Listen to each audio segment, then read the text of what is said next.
Because I don't think it's right to kill something. To kill a living animal, living creature. Are you vegan? Yes, I am. You are? Oh, I am okay. vegan. So any living creature. So do you think it's wrong to brush your teeth? I said living animal. Okay. Okay. So it would only animals. Why animals but not other living things? Sentience, because they are sentient and they will have sentience in the future. Okay. Are fetuses prior to sentient? I said they have sentience in the future. Okay. So you value something that will have sentience in the future. Yes. And I Okay. think that your position is really ridiculous because you're not a vegan and yet you give value to sentience and animals are sentient. So I don't see how you can still support abortion and then not be vegan at the same time. You and Dean are very, very hypocritical when it comes to veganism. That's not hypocritical. So there's a few things here. One is that you can say you ethically lean towards it, but I agree with like the name specifically in terms of vegan, right? That we prescribe as I think that any particular model, if we say that we specifically are okay with eating food above calories, above the necessary level of caloric intake to survive, then you're allowing for some level of unnecessary animal death. That's just a reality. Crop death specifically leads to animal death, right? Rodents and other types of crops in order to be able to get agricultural products. So if you eat anything above the necessary level of caloric intake, you are causing unnecessary animal suffering. That is a reality, okay? So comparing any perspective, every single person on the planet is going to have some level of cruelty with the level of agricultural production that they get. Now you're then talking about what is the distinction in terms of the level of cruelty. And we can go and we can talk about that specifically. And we can say I lean more towards the perspective that you're going to hold. And inevitably speaking, that's probably going to take into account by, lab grown meats and what's it called? The different veggie burgers and things like that are coming into existence to a greater extent. And as they become better, that's going to essentially take most of the market away. So that's my perspective on the matter in terms of how it's like similarly to how climate change is addressed. But we can address that in a minute. That's totally separate. We can have and we also, even if you're vegan, you can have a completely different determination for value for humans comparative to non-human animal species. Okay, so Okay. veganism honestly doesn't really have much to do with the abortion debate. But the point I asked you that is because you said this specifically every single animal, right? And I was just saying, do you hold this across the board? And then I can ask you what an animal is. Would you apply that to insects? I would apply that to anything that's sentient. So would you apply that to insects? If an insect is sentient, yes. Okay, so then you think it's wrong to kill a fly? I think it would be less morally wrong than compared to a cow or a chicken or a pig, compared to considering the fact that flies don't have the necessary faculties to experience. An ant, again, same thing with the fly. They don't have the necessary faculties to experience pain, and they're on a different level of sentience compared to different. So you're saying if human beings have a lower level of sentience, then they should be allowed to be murdered? Can you hear me? So you said that human beings that have a lower level of sentience should be allowed to be murdered? So by lower level of sentience, what do you mean? Well, it's in the same connotation that you're referencing here. Lower level of say. Wait, you brought it up. You said lower level of sentience. By lower, yeah. So, not yet that they should be allowed to be murdered. But if a person's brain dead and they don't have sentience, or if they are, if they don't have the abilities to make decisions for themselves and their family thinks that is the best option, then I think that would be necessary. Yeah. Okay, it would be necessary? I'm confused what you mean by that. Not necessary. It would be okay. It'd be okay if it was the case to murder human beings that have lower levels of sentience? If they do not have the ability to make decisions for themselves. Then under your view, why is it wrong to get an abortion when it's not sentient? Ooh. You kind of just That's contradicted your own perspective there. Yeah, okay, that's a good one. I don't know how to come back to that one. I'm not sure. That was good, Parker. Good job. Fuck!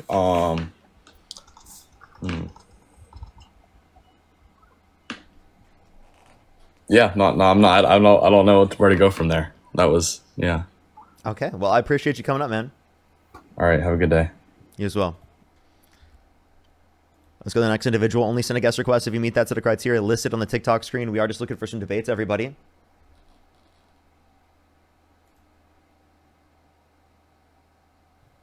Yo, what's up? How old are you?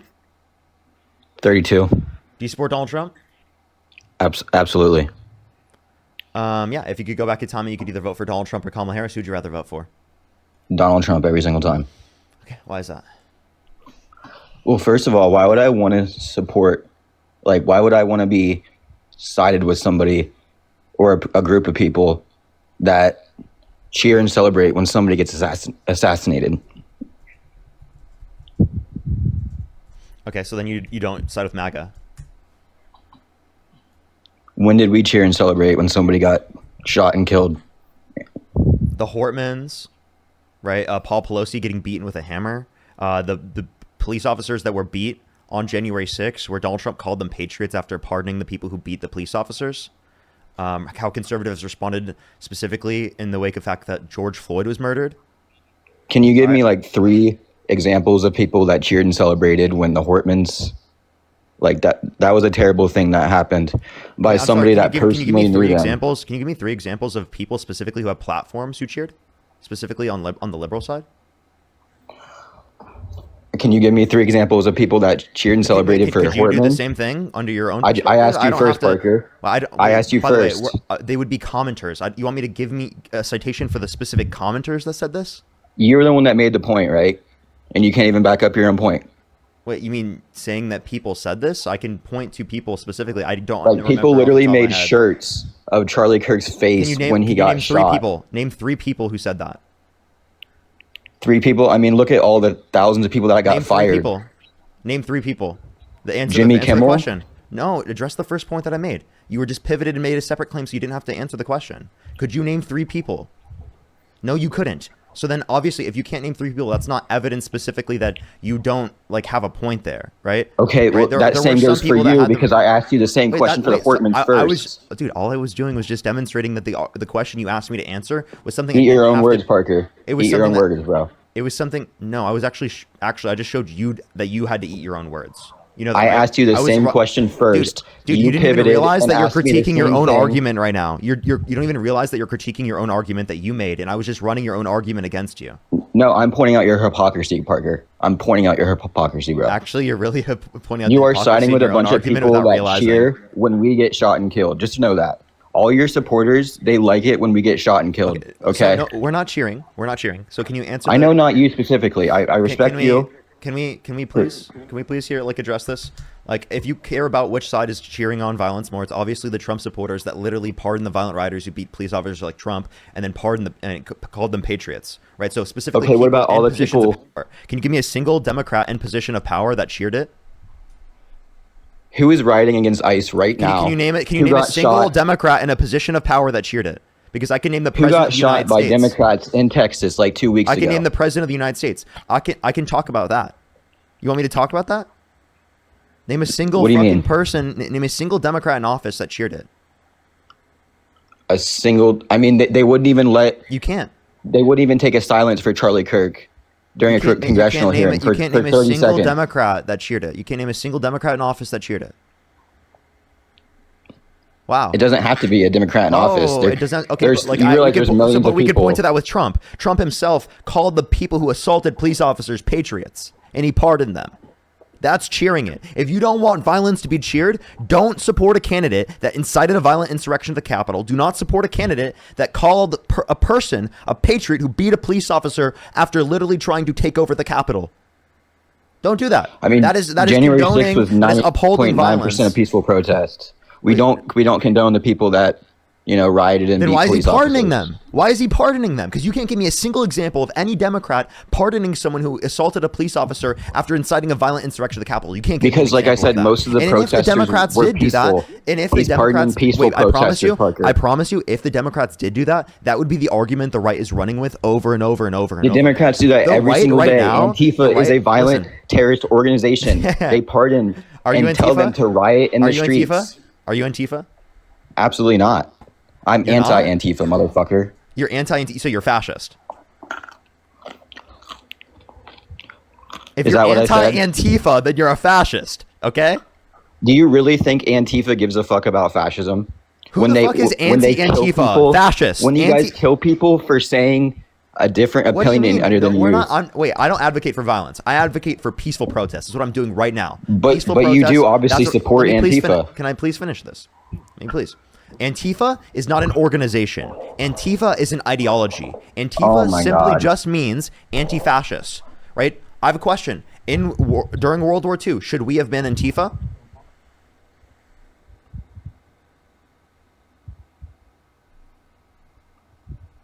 That's a dumb question, Parker. No, it's not. Answer the question. During World War II, should we have been Antifa? Yes or no? Okay, my problem is the purple-haired freak Antifa group that Answer has the never worked a question. day in their So life. you're mad with people having purple hair? You're a sensitive little snowflake that gets mad at someone's hair being a different color. Yeah, because they're freaks. You little You guys are snowflake. freaks. You're so mad at people having purple hair. You're mad, bro. Stay mad. Stay mad, bro. Stay mad. They like their purple hair. Who gives a shit? Why would they care about your opinion? Stay mad, you fucking snowflake. They can have purple hair. It just makes them look stupid. No, it doesn't. It makes you look All that stupid for chemicals in caring. your hair. It makes you look stupid for caring that they have purple hair. It is not. I make really them don't look care stupid. that much. It's just something to make fun of you guys. I'm sorry. for. So, are you anti-fascist? Yes or no? I've already told you, I'm anti-Antifa. Well, you got a violation, so I have to go into the next person. But jeez, he can't even say that he's anti-fascist. He says that he's anti-fascist. So he's literally pro-fascist. Literally. Oh yeah, he said. That would be so funny, Dean. That would be so funny. I should have. I had to kick him because of the flag. Catherine, thank you so much for the $10. Thank you so much. I really appreciate it. Thank you. Thank you so much. Yo, what's up? How old are you? 23. Do you support Donald Trump? I support him more than I support Kamala Harris and Joe Biden, that's for sure. Like, if you could go back in time and you could either vote for Donald Trump or Kamala Harris, who would you rather vote for? I mean, before or after Biden dropped out? Does it matter? Can you answer the question? If you could vote for, I mean, talking about in the 2024 election, right? If you could would- go back in time, I would the vote for information Trump. that you have right now, you would vote for Donald Trump over Kamala Harris? I would vote for Trump just because Why? he's just more respected by other leaders in the world. Just Yeah. look at today. I mean, he just got a ceasefire and a deal done with Israel and Hamas. He just ended that. I mean, that's something I don't think Kamala Harris would have been able to do. Hell no. Kamala. Also, Kamala. so you're saying more respected, and you only gave one example. So if we actually want to look at the level of confidence that other countries around the world have and our world leaders, if you compare Trump to Harris, you can actually look at Pew Research, and it indicates that Trump's confidence amongst a bunch of different nations, especially those that we're allied with, is extremely, extremely low. And what I mean by confidence is confidence in Donald Trump to do the right thing regarding world affairs. According to 24 different countries, the median of those countries in terms of confidence for Trump was 34%. 62% was the no confidence rating. Absolutely no confidence. And if you want to reference Kamala Harris, with the 18 country median, it was 55%, right, confidence, right, and 33% no confidence. So she was significantly more respected around the entire world, according to these different types of analyses, right, from Pew Research. I mean, do you think if Kamala Harris was president right now, she would have ended this war? Because I don't think so. I genuinely think that there would have been a ceasefire likely earlier. Why is that? Because she put significantly more pressure on putting there being a ceasefire in place comparative to Trump. Trump was saying finish the job, whereas she was advocating for the ceasefire. So actually, Trump has literally changed from his position from being finish the job to being ceasefire now, because he realized that his position didn't lead to the same set of circumstances that he expected. Okay, let me pivot real quick because I wanted to ask about this also. Do you think that if Trump was president, if he won in 2020, that Ukraine and Russia war would have happened? if he was president? Yes. How? Why? Can you give me any reason it would have happened differently? Because he had a good relationship with Putin, unlike Biden, who couldn't even Then say sentences normally. why is he full pro Ukraine right now, saying that they can take back the entirety of Ukraine that was taken from Russia, and that they're funding He said Ukraine that. again? He said what? Yeah, he said that he was wrong, and that he's like pro full Ukraine now because he wants to take back the entirety of Ukraine that was taken from them. Well, right, because Putin isn't trying to end the war, clearly. So he doesn't have And- good relations with Putin. How did that go? Because he talked to him in Alaska, but clearly Putin now is just on his own warpath. But then he went and conspired with Xi Jinping, right? That's what Trump said on his Truth Social. So clearly they don't have as good of a relationship as you thought, right? So it sounds like Trump got conned. I mean, some relationship is better than no relationship, which was Joe Biden's relationship with Putin. They had no relationship. Joe Biden wasn't even talking with Putin about ending that war at all. At least Trump is trying to end that war. I mean, trying is better than not doing anything. So you're talking about in terms of a ceasefire. Like, you understand that Biden had a ceasefire, and the reason why Israel pulled out of it is because they saw more power with Trump and a greater, quote-unquote, ability to finish the job. Right? So, like, you understand that we can point to specific connotations that actually led to there being a ceasefire later on with Trump comparative to what would have existed prior. Like, Yeah, if he wasn't president. So, like, if you want to talk about what it would have been otherwise, it seems like there would have been more conditions for peace otherwise. I mean, I think that I believe the Ukraine and Russia war is going to end by the end of this year. And when that happens, a lot of people are going to eat their words, especially liberals. Was bullshit, though. Can we at least admit this point you made was bullshit? You have no specific circumstances to indicate that he's more respected, and actually all evidence seems to indicate that he's less respected on a world stage. I mean, just look at today. He was handshaking with so many leaders today, taking pictures with them. Like, that's respected. Taking pictures and handshaking doesn't mean that you're more respected. Do you think that there weren't handshakes and pictures under the Biden-Harris administration? Come on. I didn't see much with Joe Biden as president. Okay, Joe Joe Biden wasn't in the public eye as much as Trump. No, you just didn't pay attention as much. It's like think about it this way: like when another sports team plays, do you pay attention to every single thing that they do? No, but if your team plays, you see everything. I mean, I guess, but Biden, listen, Trump is more respected also because he doesn't hide from the media. He doesn't hide from the media. He takes questions. He answers questions every day. Really? Do you want me to give you an example of him not answering a question, right, and just completely gibberish generating? Say that one more time. Yeah, here's an example of him generating gibberish. Journalist I love you guys. months. In Florida? Yes, here at I'm Alligator going to Alcatraz. spend a lot. Look, this is my home. What was the first part of your question? Is there a specific time frame you expect the detainees to spend here? Days, weeks, months? In Florida? Yes, here at I'm Alligator going to Alcatraz. spend a lot. Look, this is my home state. I love it. I love your government. I love all the people around. These are all friends of mine. They know them very well. I mean, I'm not surprised that they do so well. They're great people. Ron has been a friend of mine for a long time. I feel very comfortable in the state. I'll spend a lot of time here. I want to, for 4 years, I've got to be in Washington, and I'm okay with it because I love the White House. I even fix up the little Oval Office. I make it, it's like a diamond. It's beautiful. It's so beautiful. It wasn't maintained properly, I will tell you that. But even when it wasn't, it was still the Oval Office, so it meant a lot. But I'll spend as much time as I can here. You know, my vacation is generally here because it's convenient. I live in Palm Beach. It's my home. And I have a very nice little place, nice little cottage to stay at, right?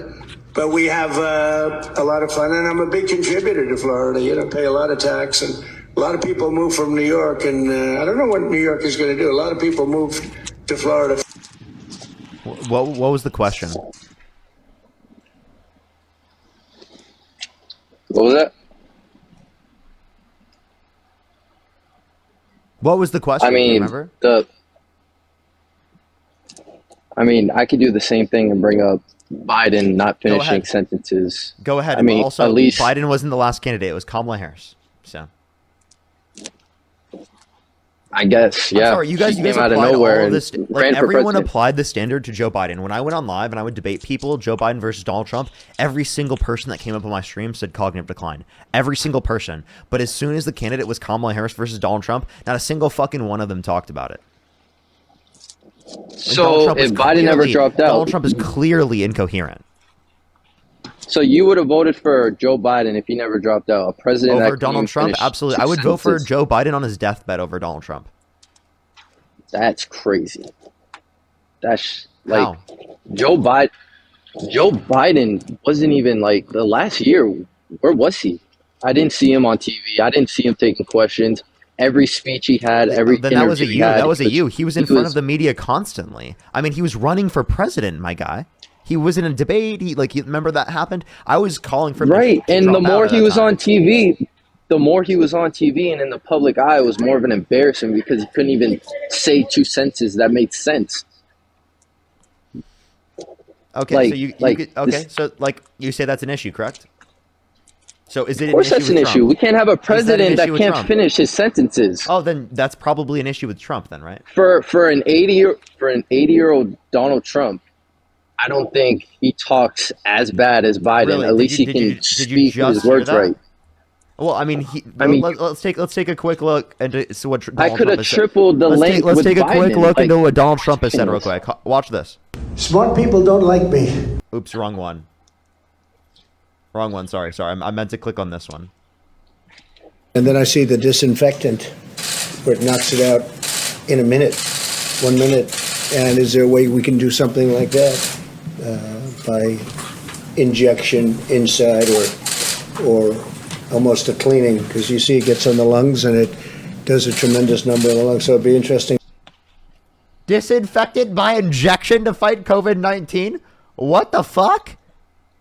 What? I mean, hey, This guy's dude. This it guy. You know happens. what? People- You know what? This guy's the people smartest misspeak. person He's an on the 80-year-old. planet. Actually, you know what? He's an 80-year-old. He's incredible. Whale strikes, but you have a better chance of being struck by lightning than hitting a whale with your boat. There has only been, listen to this, one such whale killed off the coast of South Carolina in the last 50 years. But on the other hand, their windmills are causing whales to die in numbers never seen before. Nobody does anything about that. They're washing up on shore. I saw it this weekend. 3 of them came up. You wouldn't see it once a year. Now they're coming up on a weekly basis. The windmills are driving them crazy. Yeah, windmills are causing whales to die. Numbers never seen before, right? Definitely a lot of evidence to back that one up, right? Oh, wait, here's another one. Trump said that if Jesus came down to where the vote counter, I had a crowd so big, I said, there's no way I could lose California, but automatically they mark it down if you're a Republican as a loss. That you lose by 5 million votes. I said, 5 million votes? I guarantee if Jesus came down and was the vote counter, I would win California, okay? In other words, if we had an honest vote counter, a really honest vote counter, I'd do great with the Hispanics, great. Dude, this guy, man. This guy's the I most mean- coherent option. Most coherent option for president in the United States, apparently. So I think one He area did of good mutual with the agreement and Hispanics. priority is vegetation management. But I think we want to work with you to really recognize the changing climate and what it means to our forests and actually work together with that science. That science is going to be key because if we ignore that science and sort of put our head in the sand and think it's all about vegetation management, we're not going to succeed together protecting Californians. Okay. It'll start getting cooler. I You wish just watch. I wish science agreed with you. Hey, well, I don't think science knows, actually. Crazy. Crazy. Listen, Parker, I have a question for you. Are you religious? No. Okay, so I'd say a lot of people are religious, and Trump himself is a Christian. So should he be held? Should he be held of the things he's done in the past and all the mistakes and things he said for that? Yes. I don't think so, because God forgives everyone for everything they do. and he shouldn't be held don't you have to for ask that God for the for rest of forgiveness? his life. Don't you have to Of ask course God you for do. forgiveness? And who says Trump doesn't? Well, I can show He you a probably video right does. now of Donald Trump saying that he's never asked God for forgiveness. You want to hear? Let me hear. And you could listen to him all day long. When you left the church, you... I'm sorry. This is a really, really bad set of audio. Let me get a better clip. This is from C-SPAN. Here we go. More, because you used the word Christian. Have you ever asked God for forgiveness? That's a tough question. I don't think in terms of, I'm a religious person. Shockingly, because people are so shocked when they find this out, I'm Protestant, I'm Presbyterian. And I go to church and I love God and I love my church. And Norman Vincent Peale, the great Norman Vincent Peale was my pastor. The Power of Positive Thinking. Everybody's heard of Norman Vincent Peale. He was so great. He would give a sermon you never wanted to leave. Sometimes we have sermons, and every once in a while we think about leaving a little early, right, even though we're Christian. Dr. Norman Vincent Peale, Frank, would give a sermon. I'm telling you, I still remember his sermons. It was unbelievable. And what he would do is he'd bring real-life situations, modern-day situations, into the sermon. Every single fucking pastor does that. And you could listen to him all day long. When you left the church, you were disappointed that it was over. He was the greatest guy. And then, he passed away, but he was a great... He wrote The Power of Positive Thinking, which is a great book. But have you ever asked God for forgiveness? I'm not sure I have. I just go and try and do a better job from there. I don't think so. I think if I do something wrong, I think I just try and make it right. I don't bring God into that picture. Exactly. Now, and he made it right today. What? Wait, I'm sorry. He ended a war. Wait, he ended a war today. As a Christian, you cannot say that is the Christian way, right? He never asked God's forgiveness. He doesn't put God into it. I mean, absolutely not. But he said he tries to make it up with good, and he did good today. He ended a war. He ended a war that kills many people. How do you feel about the one where he says he feels like he's not going to make it to heaven? Oh, what he said today? He said that recently. This was like within the past few days. He said that he doesn't feel like he's going to make it to heaven. I mean, that's only for God to decide. But for what he's doing right now, I would say he's doing a really good job to get to heaven. He just ended a war that people were dying every day. I'm sorry. You just said that. But again, that was actually one that he extended, because it is the case that there was already a ceasefire in place, and him getting into office gave Israel a circumstance where they could keep trying to go and do more, because he advocated for them to quote-unquote finish the job and not to do a ceasefire originally. But he's changed his position on it, and now he wants a ceasefire. So you can't just do that. Like, you can't just extend it and then claim that you are the one that ended it, right, and caused the peace, when you were the one that extended the war, right? Extended the genocide of the Palestinian people. Extended the fucking to go in war. Right, extended the genocide of the Palestinian. I mean, I think he just wanted to get to office and then handle it when he did get to office. There's nothing he could have done when he wasn't president with that. Wait, what are you saying? Repeat that. I'm saying there's nothing he could have done from like October to like December of last year to end that war. He had to be president to do something. To get a ceasefire. Yeah, there was a ceasefire when he was getting into office, right? And that's when, at the end of Biden's term, there was a ceasefire in place, and then Israel pulled out of it because they realized that they can keep going with Trump support to a greater extent. Well, obviously that's a mistake on his part, but I mean, that's Trump. He finally got the job done. I mean, he got it done. I mean, it's over now. War is over. Next is Ukraine and Russia. He'll get that done too, and people still won't give him his credit, but that's fine because he's stopping people from dying. He extended it. You say he stops people from dying, but he extended it. And then for Ukraine, he also extended that because it is the case that he pulled out the funding and then he put it back in later on because he got conned by Putin thinking that he could get a deal done in 24 hours, which was fucking insane. I mean, obviously that was childish, but I mean, he's going to give Ukraine, I don't know what it was, missiles or something, and sooner or later, Russia's going to budge and they're going to stop. And that war will end too. Mark my words, that war will end by the end of this year. Yeah, so again... And Trump still won't get his credit. Yeah, you're gonna say that Trump gets credit for everything, even if he doesn't deserve credit, and I'm showing you that he doesn't deserve credit. Not You're all like, credit. Oh, he has to get some credit.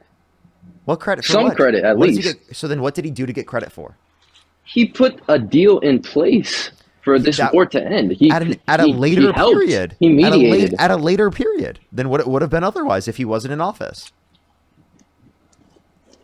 I mean, he still got it done. You know, it took longer, but he still got it done. He's gonna end the war in Russia and Ukraine. So, dude, he got the Congo war done.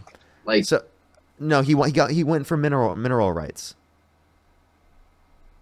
Did the war end? He specifically was going for there are still specifically people in the Congo that are literally being killed at mass. You understand that, right? And you can also point to specifically plenty of different places around the world, like specifically Sudan, Libya, right now, that are experiencing incredibly terrible conditions. Where's Donald Trump addressing that? No, he's going in there and he's trying to get mineral rights, and he's not addressing any of the context. At the end of the day, Trump will always be looked at as a bad person. I don't know why.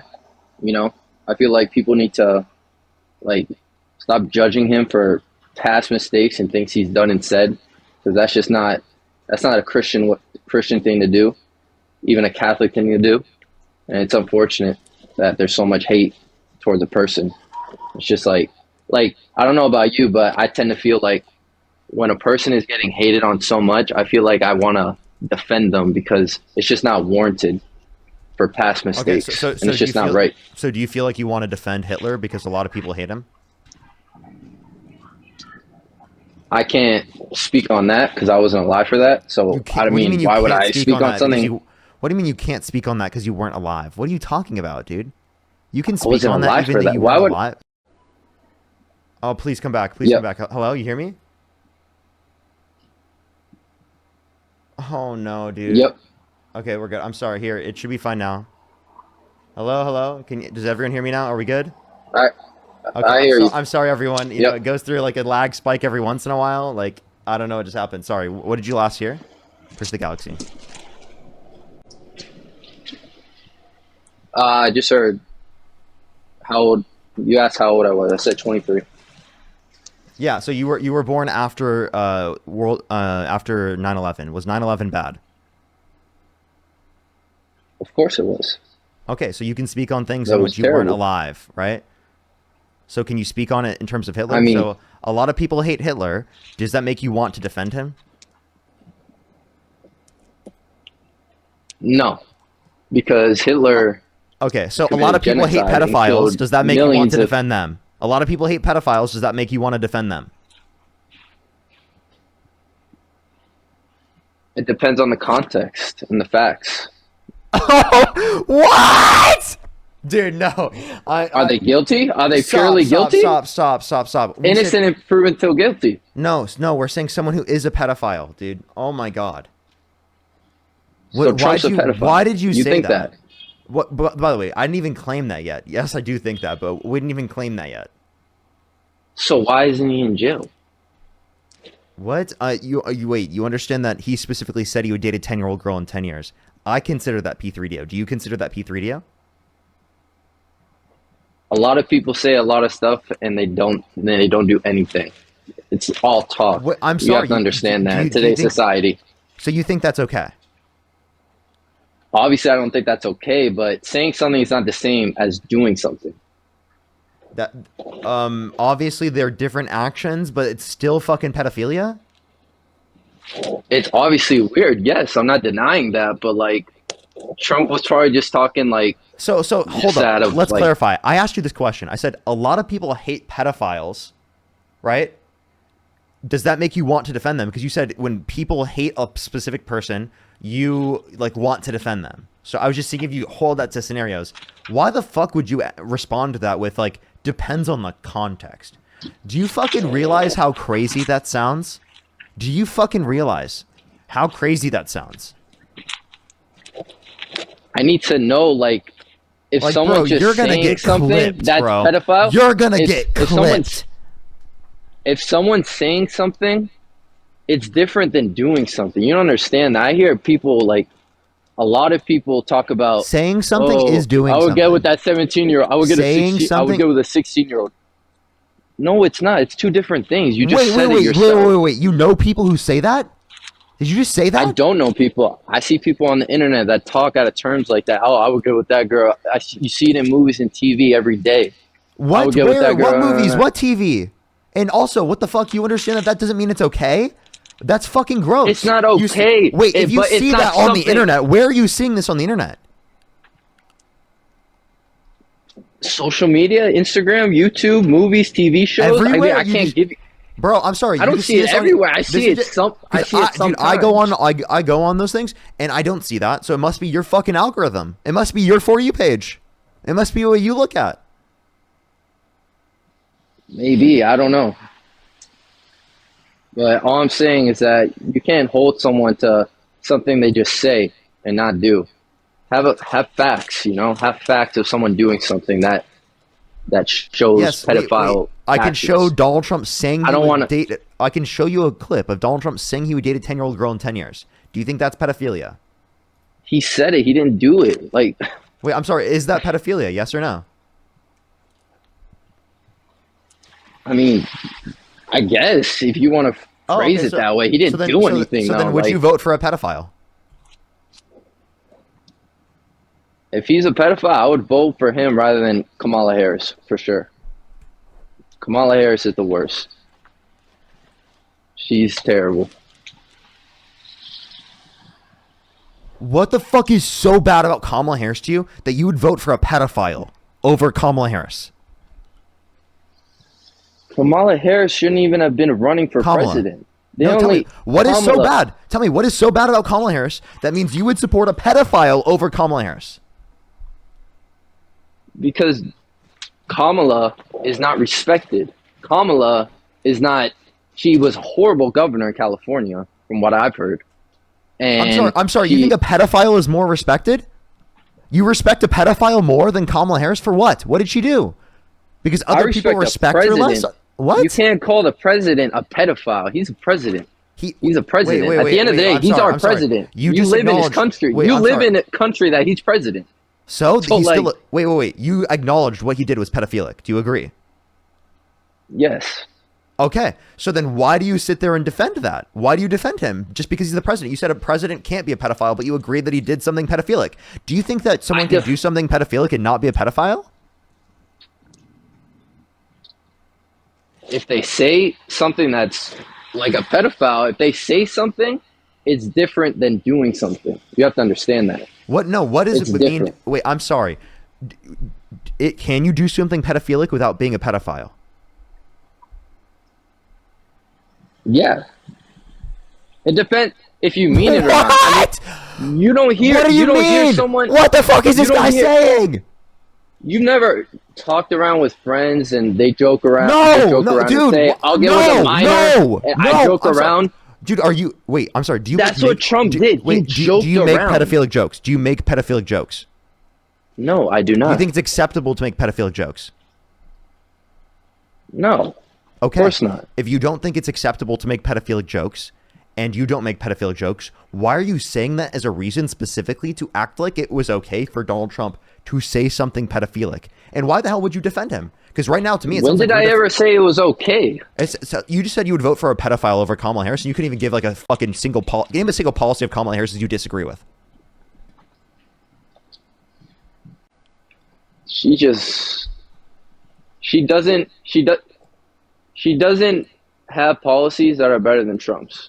She doesn't name a single care. policy that Kamala Harris advocated for that you disagree with. You have to be in the app for me to hear you. When you're looking it up, right? I can't hear you. You have to be in the app for me to be able to hear you. Sorry. Name a single policy. I mean, give me a few. I mean, I'm not very crazy political like you. Obviously, I don't have all the facts right in front of me. But, I mean, basically, she shouldn't have even been running for president. You don't understand that. They just found someone to take Biden's name a single policy. Do you know a single policy? She shouldn't even have been there. Wait, hold on. She shouldn't even have a name right now. Stop. Do you know a single policy of Kamala Harris's?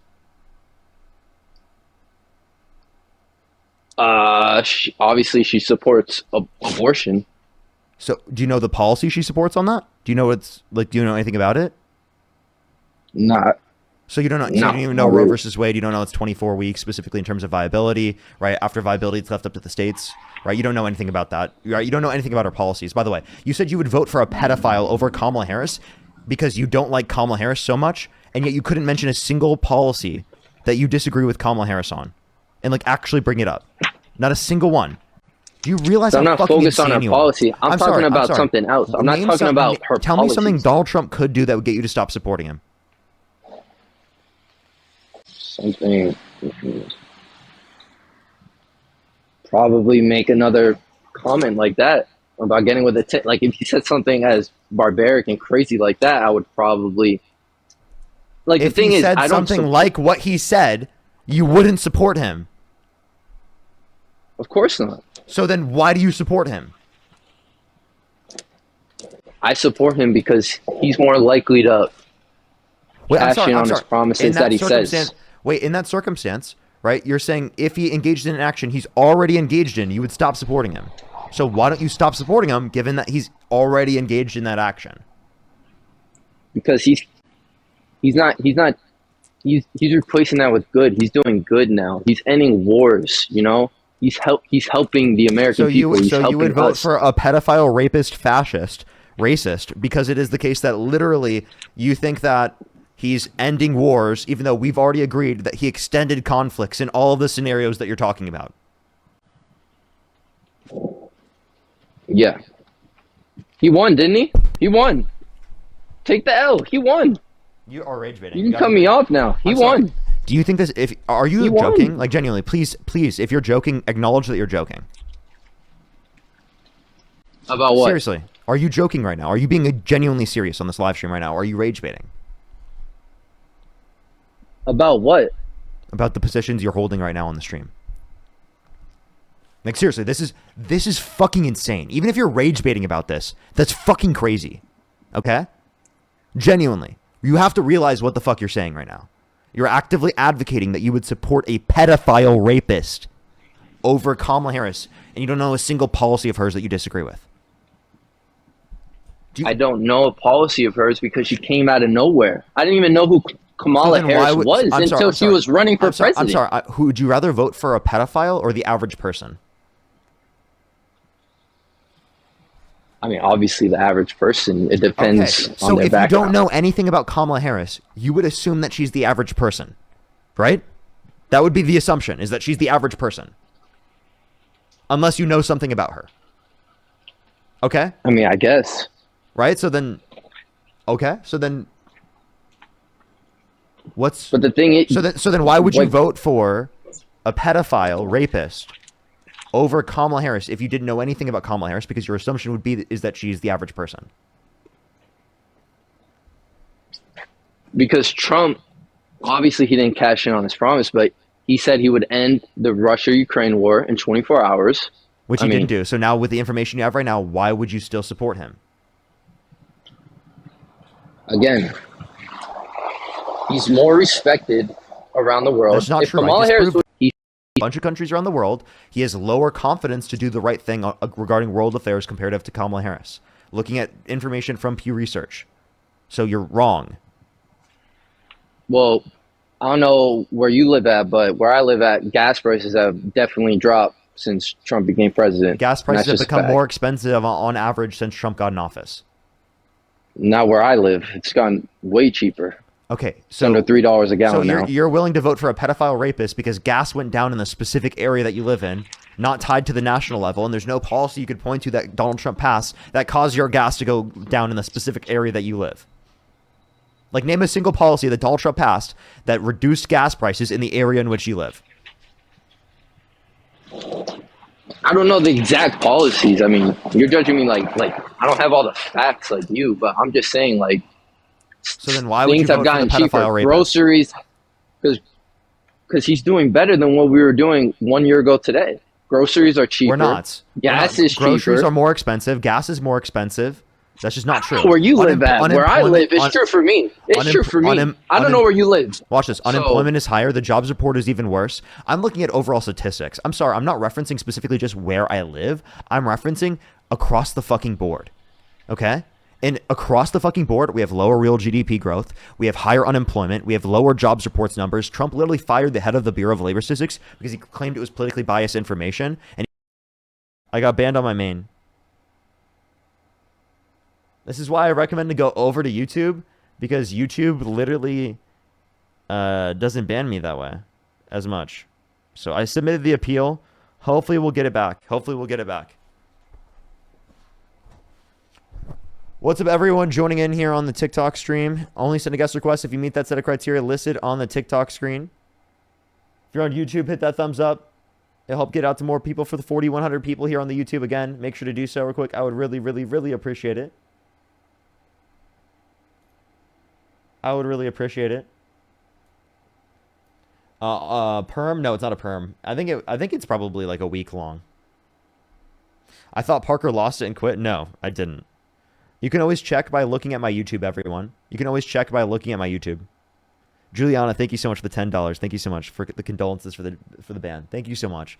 I've been dealing with so many bans and, internet issues and fucking audio issues, and everything is going wrong recently. Like, is it just me, or does it feel like everything is going wrong on the stream? At least I'll update the IG chat. Let everyone know. I got banned on TikTok. On my main. I'm on my second. Parker, get a real job. And on YouTube, Parker, get a job. All right.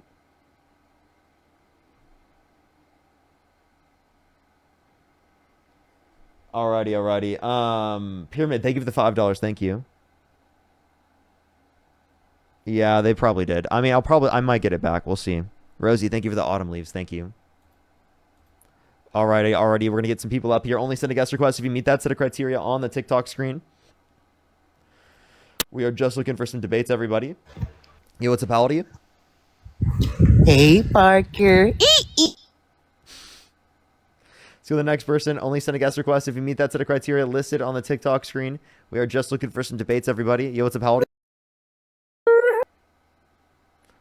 Let's go to the next person. Only send a guest request if you meet that set of criteria listed on the TikTok screen. Yo, what's up, how old are you? Okay. Let's go to the next person. Only send a guest request if you meet that set of criteria listed on the TikTok screen. Yo, what's up, how old are you? Yo, what's up, how old are you? 34. Do you support Donald Trump? Sure do. I'm sorry, there's a lot of background noise. A lot of background noise. Yo, what's up, how old are you? Oh my god, I love you. Let's go to the next person. Only send a guest request if you meet that set of criteria listed on the TikTok screen. We are just looking for some debates. Let's go to the next individual real quick. Only send a guest request if you meet that set of criteria listed on the TikTok screen, everybody. Cordova, thank you so much for the $5. Thank you. You're so gross. Fucking disgusting fuck. Yeah, Cordova, that's so crazy. That's so crazy, yeah. Maybe it's... Yeah, I've been hearing internet's just bad in LA in general, honestly. Yo, what's up, how old are you? Hello? Do you support Donald Trump? Yes, sir. What's your birth year? 2000. What month? April. And you said you're how old again? 25.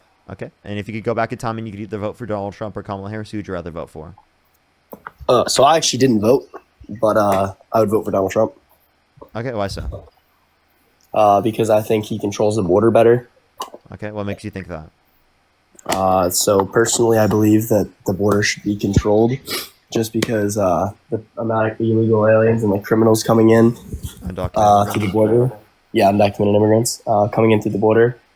It just needs to be stopped, and Trump has stopped it completely. So yeah, so if we're talking about quote unquote criminals coming into the country, well, undocumented immigrants are multiple times less likely to commit violent crime, drug crime, and property crime in the United States comparative to natural-born U.S. citizens. So the likelihood of them being a criminal is lower in terms of likelihood than natural-born U.S. citizens.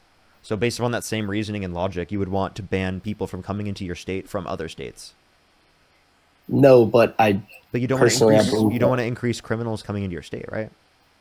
No, of course not. But personally, like I believe like the sanctuary states, like they're more likely to get more criminals coming in just because of the abundance of people coming in that would be bringing criminals in.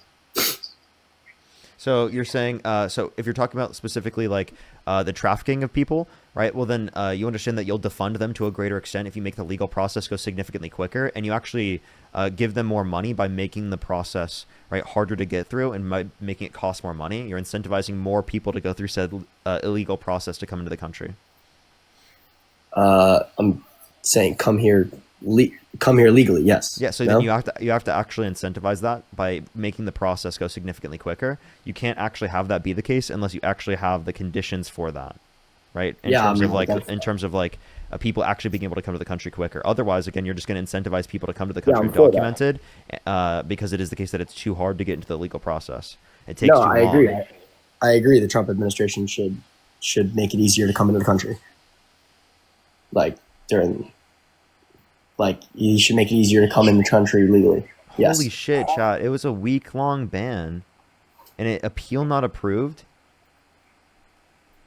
and it's literally a week long, dude. What the fuck?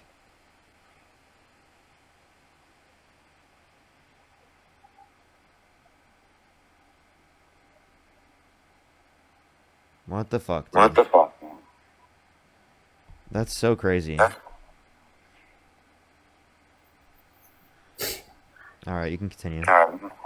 Okay. I also just want to preface that I think the Trump administration puts Americans before undocumented immigrants, and I think that not only the Biden-Harris administration but the entire Democratic Party likes to try to put the illegal immigrants not above the Americans, but in sorts before the Americans in some capacities. Like with the government shutdown, I think that them not passing the I don't even know the thing to keep the government open.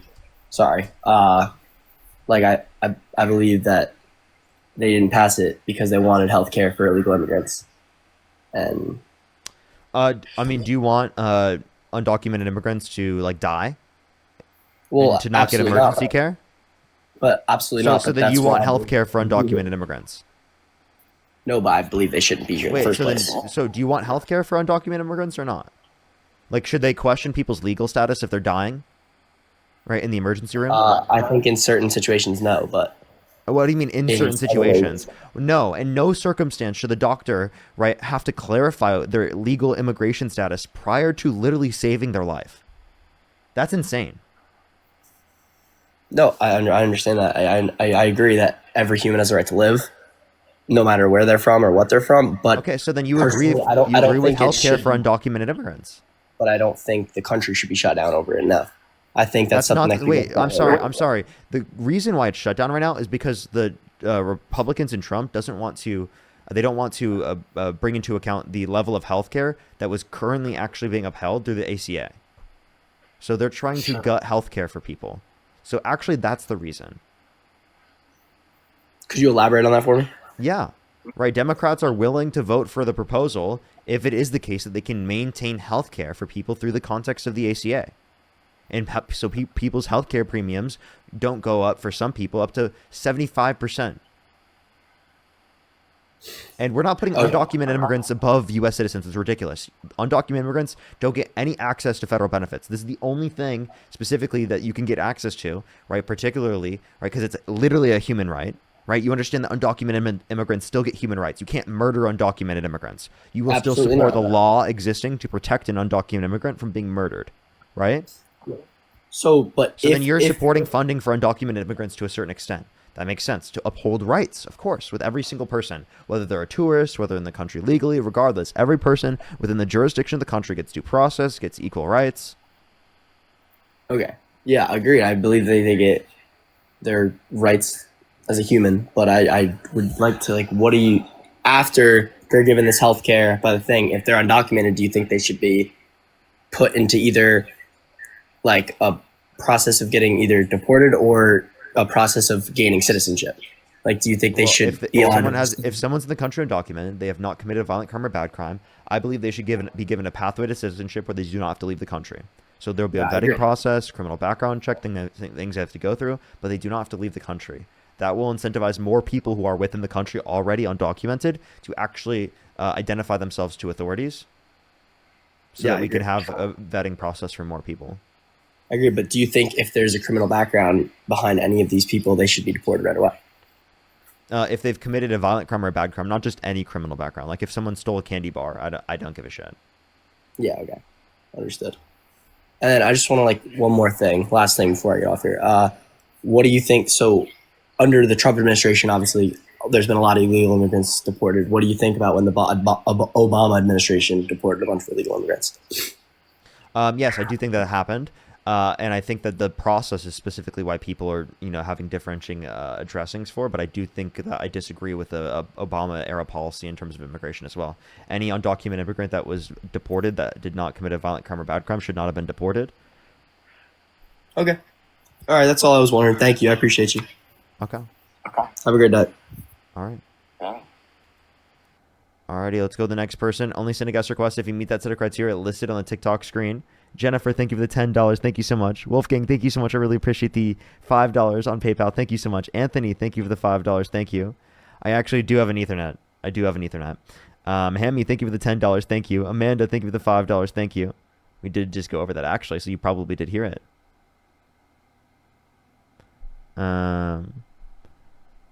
Alrighty. Lavisa, thank you so much. Really appreciate the $30 on PayPal. Thank you so much, Lavisa. I really appreciate it. Get some W's for Lavisa in the comment section right now.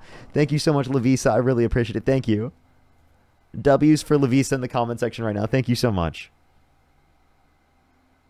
Thank you, Lavisa. I really appreciate it. W's. Yo, what's up? How old are you?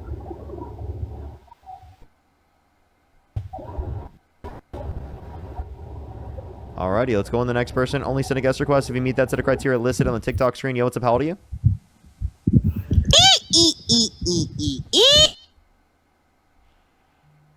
Evil Dean's so good at getting on the live. Heidi, thank you for the $5. Thank you so much.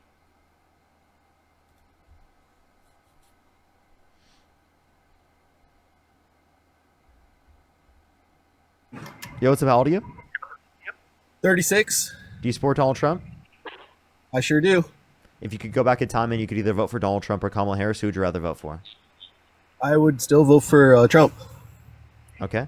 Why so? Well, I wanted to get back to the immigration thing. So you did say that they don't get federal monies, but the state and the federal governments operate separately. So we have states that are still creating systems that are harboring our issues. So what I'm getting at is, so if I'm an undocumented person who comes into the country and is not accounted for, I can go to certain states, certain sanctuary cities, and still get benefits that take away from the state's funding that goes to our local citizens. They also, in some cases, can get licensed and other benefits that sometimes our poorest people, homeless or not, struggle to get. They can get special numbers that will allow them to get mortgages. I'm a mortgage loan officer, and there are programs where, without any kind of documentation, I could get people housing. So I don't believe that we should completely keep anybody out. America was built on immigration, but I do believe that in order to get our things figured out, we have to close our gates for a little bit, so that way we can come up with something more. It's going to be a long process, and I believe that with Trump in place, you have the right figure to kind of be the bad guy in the short term till we come up with a better solution. Because I do believe the American people are smart enough to realize eventually that we can figure out a better solution and we can impose our will upon our legislation to do so. But we have to kind of go through the rough stuff first. So I support Trump because I've watched several presidents go by and they all do slick stuff. And I'm ready for the people to realize the power that they have. And maybe it takes some of this agony for that to happen. Okay, so are you ideologically left? I am not. Okay. I was just trying to see, it at some point. So undocumented immigrants over, you said states specifically. So, do you believe in states' rights? Considering I'm a Black American, yeah, I do. I believe that to some degree, states should be able to have some dictation that's different than outside of what the federal is able to impose. But I do believe the federal is there to kind of be like the big kid in the room in the event that the state gets out of control. It's like a checks and balances system is what I believe that they set up to happen. So okay, so then you would agree with this. Okay, there's a lot of background noise. Is there a way you could? I'm sorry about that. Yeah, is that better? Yeah, for sure. Yeah, so specifically, you said you do believe in states' rights. You think that, so then the state should have the right to be able to do this for undocumented immigrants. And I don't think that states are giving like these particular aspects to undocumented immigrants. I think that they're giving them to legal asylum seekers. Oh, you have an echo. You gotta fix your echo real quick. I just muted you and so that you could fix your echo real quick. In the meantime, I'll thank some people. There's a few people I could thank real quick. Iris, thank you so much. I really appreciate the $5. Thank you so much. I really appreciate it. Moose with the $50. Can we get some W's from Moose in the comment section right now? Thank you so much, Moose. I really appreciate it. Thank you. W's from Moose in the comment section for the $50 on YouTube Super Chat. Thank you so much. Ryan with the $2 as well. Thank you. I really appreciate it. I think I'm caught up on YouTube there. I think I'm fully caught up. Send them an invite back in case. Hey, yeah, I'm good. I think you still do have an echo. Wait, it did go away. It sounds good now. Yeah, all right. Sorry about that. So yeah, there's a few things. It sounds like you were saying that the states should have the right to do it. I don't think states were doing it. I think it was for illegal asylum seekers. And then I don't think that we need to close gates at all in order to address our immigration process. I think that actually typically, I don't think this is maybe your intention or anything, but typically, like, especially politicians will utilize the idea of closing down the gates, right, for other sort of means, more authoritarian-esque policies, rather than specifically just, like, actually trying to address the conditions at the border, right? There really isn't prompted conditions at the border for us to actually have to shut down all immigration. Well, I guess the thing I'm getting at is we're so far back in trying to kind of get things caught up as far as like accounting for things when it comes to census. Like, for instance, I keep seeing censuses that say like for 2020 we had roughly 328 million Americans, but I'm like, if you told me that there was a 528 million people in America, I would think accounts for the undocumented peoples, because on top of people who are undocumented that come in illegally, we also have our government who will do things like, I'm going to take 50,000 Somalians and implant them in this particular part of the country. And then maybe we get some other people from another place that call them asylum seekers, call them whatever. But amongst them, sometimes other people who slip through the cracks that shouldn't be in that group come in and they gain rights to these things that allow them to go back to bring other people in. And it becomes this kind of loop, this negative. So by the way, legal immigration and asylum from certain countries is totally fine. This is all legal and documented. Now, if you want to talk about undocumented immigrants, how many undocumented immigrants do you think are in the country? More than if you told me that there were 100 million undocumented people, I would totally believe that easily. Yeah, I know you wouldn't understand that, but I'm pretty sure. Well, I'm like, there's no evidence for that. Like, why would you believe that?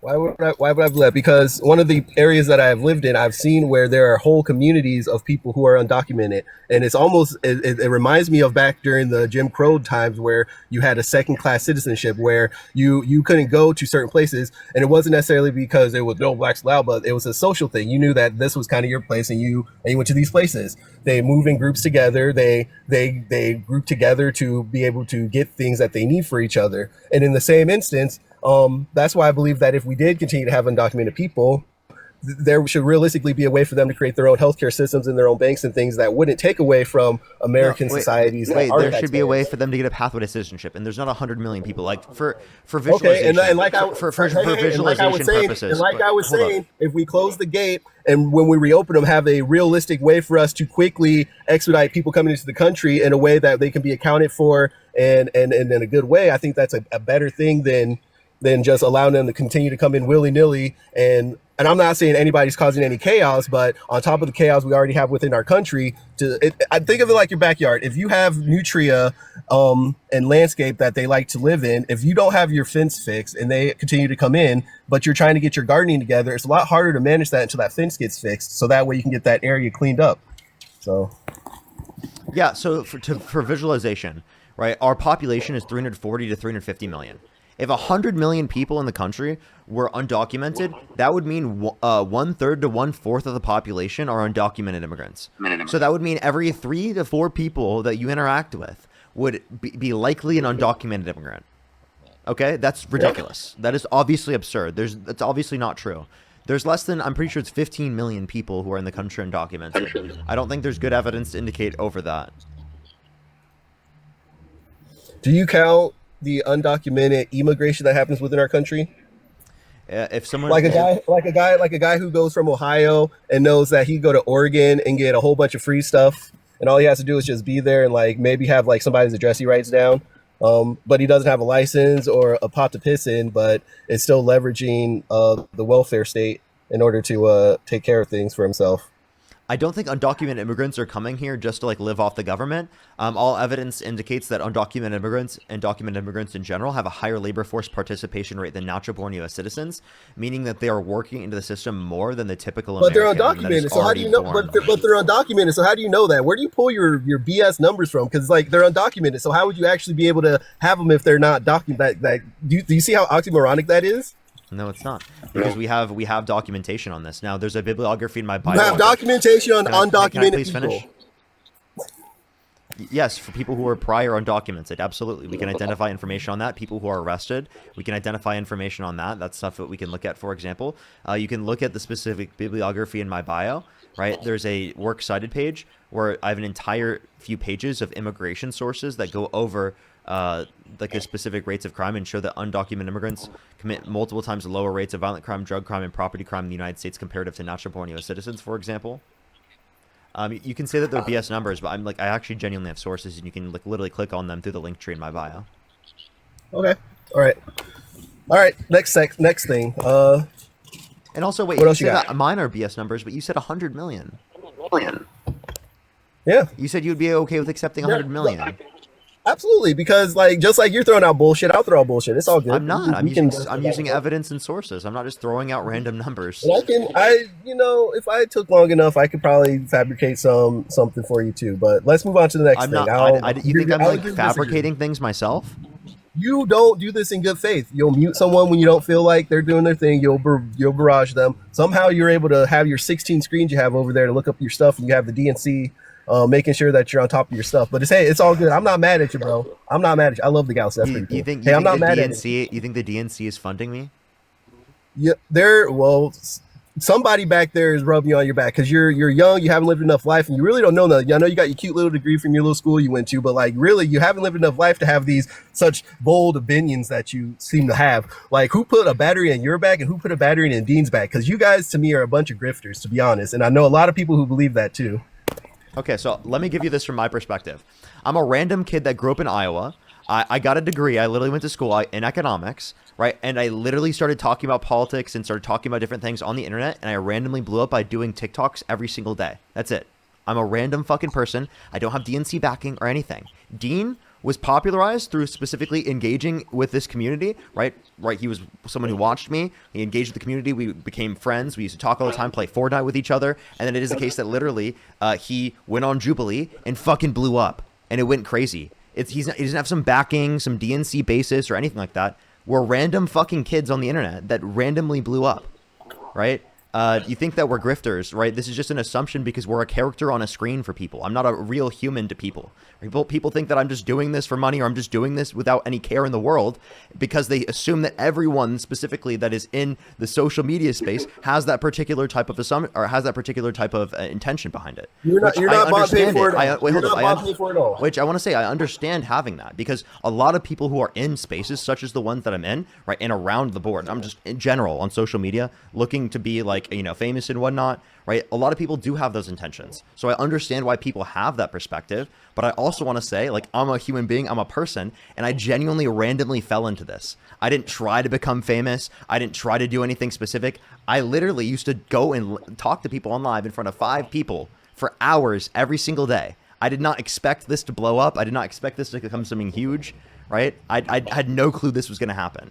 I don't have DNC backing. I don't have a management company, right? I don't literally work with sponsorships. The only money I make is Venmo, Cash App, PayPal, link tree in my bio, description of my YouTube, which literally points to the link tree in my bio with the Venmo, Cash App, and PayPal, and then YouTube AdSense and YouTube Super Chat. That's it.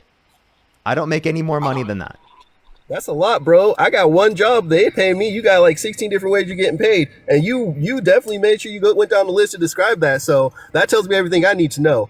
So let's get back on subject. Wait, I told you every single way I make money, and I told you it has nothing to do with the DNC or grifting or anything like that, and you're still going to believe that regardless. Because I understand how those people... To me, that seems dishonest. You tried to say that I was the one that was dishonest, but to me, that seems dishonest. Okay, but you can have this set up where they'll tell you, hey, Just Parker, stream between this time, and we'll have random Rebecca and random Susie and random this, that, and the other, and we'll make it look how it needs to look, and then we'll give you the money that way. So it doesn't have to be this guy in the background doing it. You could have your bots here right now sitting amongst you saying these things about me. Oh, you're a dumb boy and all this stuff, like, you know, because I'm not like... Nobody knows me here. I don't know you here, but here I am. My character being attacked by you guys. So you think the DNC is paying me? Man, I definitely don't think random. I'm white. Hold up. So you think the DNC is? Let me go through this conspiracy. You think the DNC is paying me through random bot accounts that they create of different things of different people? Because by the way, on YouTube, you can click on people's accounts. People have accounts on YouTube. You can see their channels. You can see when they were created. Okay, I'm sure you can't see the stuff that I'm getting on Venmo, Cash App, and PayPal, but I say it out loud, and I mean, you're gonna just assume that it's fake, right? Even though every single time someone sends me money, it's a real person. Like, for example, Brad with the $25 from the DNC. Thank you so much. Moira, thank you so much. Really appreciate the $5 from the DNC. Thank you. Matthew with the $20 from the daily tax-free DNC payment. Thank you so much. Can we get some W's for all the gifters in the comment section right now? All of the DNC payments, thank you. Ellen, thank you for the $20 for the grift from the DNC. Thank you so much. I really appreciate it. Thank you. Thank you so much. Love you. Thank you for the $5. Thank you so much. I really appreciate it. Thank you. I remember seeing on Parker with TikTok with little to no viewers. It took him before where he got it, where he is right now. I know this because I watched it. Literally saw me like absolutely blow up. It's actually crazy. Thank you from the DNC. I appreciate it. Thank you so much, Lovey. Gracie, thank you for the $5. Thank you so much. I really appreciate it. Thank you. Thank you everyone for supporting the grift. Chase, thank you for the $2 from the secret DNC money. Stamp, thank you for the $2. Thank you. I really appreciate it. Thank you. Laura, thank you for the $25 for the DNC grifting. Thank you. Libby with the $25 for the fake money from a bot. Thank you. Ashton with the $5 for your biggest DNC super fan. Thank you so much. Coral, thank you for the $20 from the DNC to keep up the grift. Thank you so much, Coral. I really appreciate it. Jewel with the $2. Thank you so much. They silly for paying you. Stamp with the $2. Thank you. That's all I'll say. If they are real, Ida, thank you for the $50 on PayPal. Ida, thank you so much for the $50. Thank you so much from the DNC. Thank you so much, Ida. I really appreciate it. Thank you, Ida. I'm not mad. Dee, thank you for the $20. Thank you so much, Dee. I really appreciate it. Thank you. Millie, thank you for the $10. Nancy with the $100 from the DNC. Thank you so much. Nancy with the $100 from the DNC. Thank you so much, Nancy. Can we get some W's for Nancy in the comment section right now? Yehoshua, thank you for the $1.50 from the DNC. What's up? No, I hear you. No, I'm giving you W's too, bro. Like Erica, I said, I'm thank you not for the $25 for the grifting from the DNC. Thank you. Mary with the $10 for the grifting. Laura with the $5. Thank you so much. I really appreciate it. Rebecca with the $5 for the random Rebecca the bot. Hey, make him a millionaire. I'm with it. And hey, go Hawkeyes, right? You're a Hawkeye fan, right? I grew up in Iowa. Caroline, thank you so much for the $10 from the DNC. Rob, thank you for the $5 from the DNC Robot Overlords. Thank you. Otto, thank you so much for the $10 from the DNC. Loves you as always. Thank you so much, DNC. I really appreciate it. Thank you, everyone from the DNC, from all the donations. I really appreciate it. Thank you so much. Hey Parker, real quick before you kick me, I have one question for you. I'm not going to kick you. Ryder, thank you for the $20. Thank you so much, Ryder. I really appreciate it. Thank you. Zoe, thank you for the $14. Thank you so much from the DNC. Thank you. Doomsday, thank you for the $2 for sponsor money coming. Go ahead. No, give me do you actually really believe that every single person that just sent me money was from the DNC? They're trying to you prove can't a point. fathom in a live of 8,000 people that there were people that send you money. Hey, if you're a stripper, you just twerked for them and they threw them dollar bills and made it rain. I am not mad at that, bro. Get your money, duffel bag boy. Josh, thank you for the $10. Thank you so much. Well, you're clearly jealous. You're clearly jealous. Me? I'm not mad at all, bro. I make enough money for myself. Well, I'm not even I'm mad. sorry. You just tried to degrade me and tried to degrade people who engage in stripping specifically, literally because you were so jealous. No, hey, bro, I throw tons of dollars at the girls like monthly, so don't even worry about that. They get their fair share. So wait, I'm sorry. Did you just call yourself ridiculous then? Because didn't you laugh at people sending me money? No, well, because it was a value. I think you get more value out of a stripper than throwing money at you to hear you talk and maybe debate in bad faith sometimes. Yeah. Okay, so what's wrong with people sending me money? And also, wait, are you in a relationship? Does your wife know? That's my niece. Thank you very much. Sorry, I was just.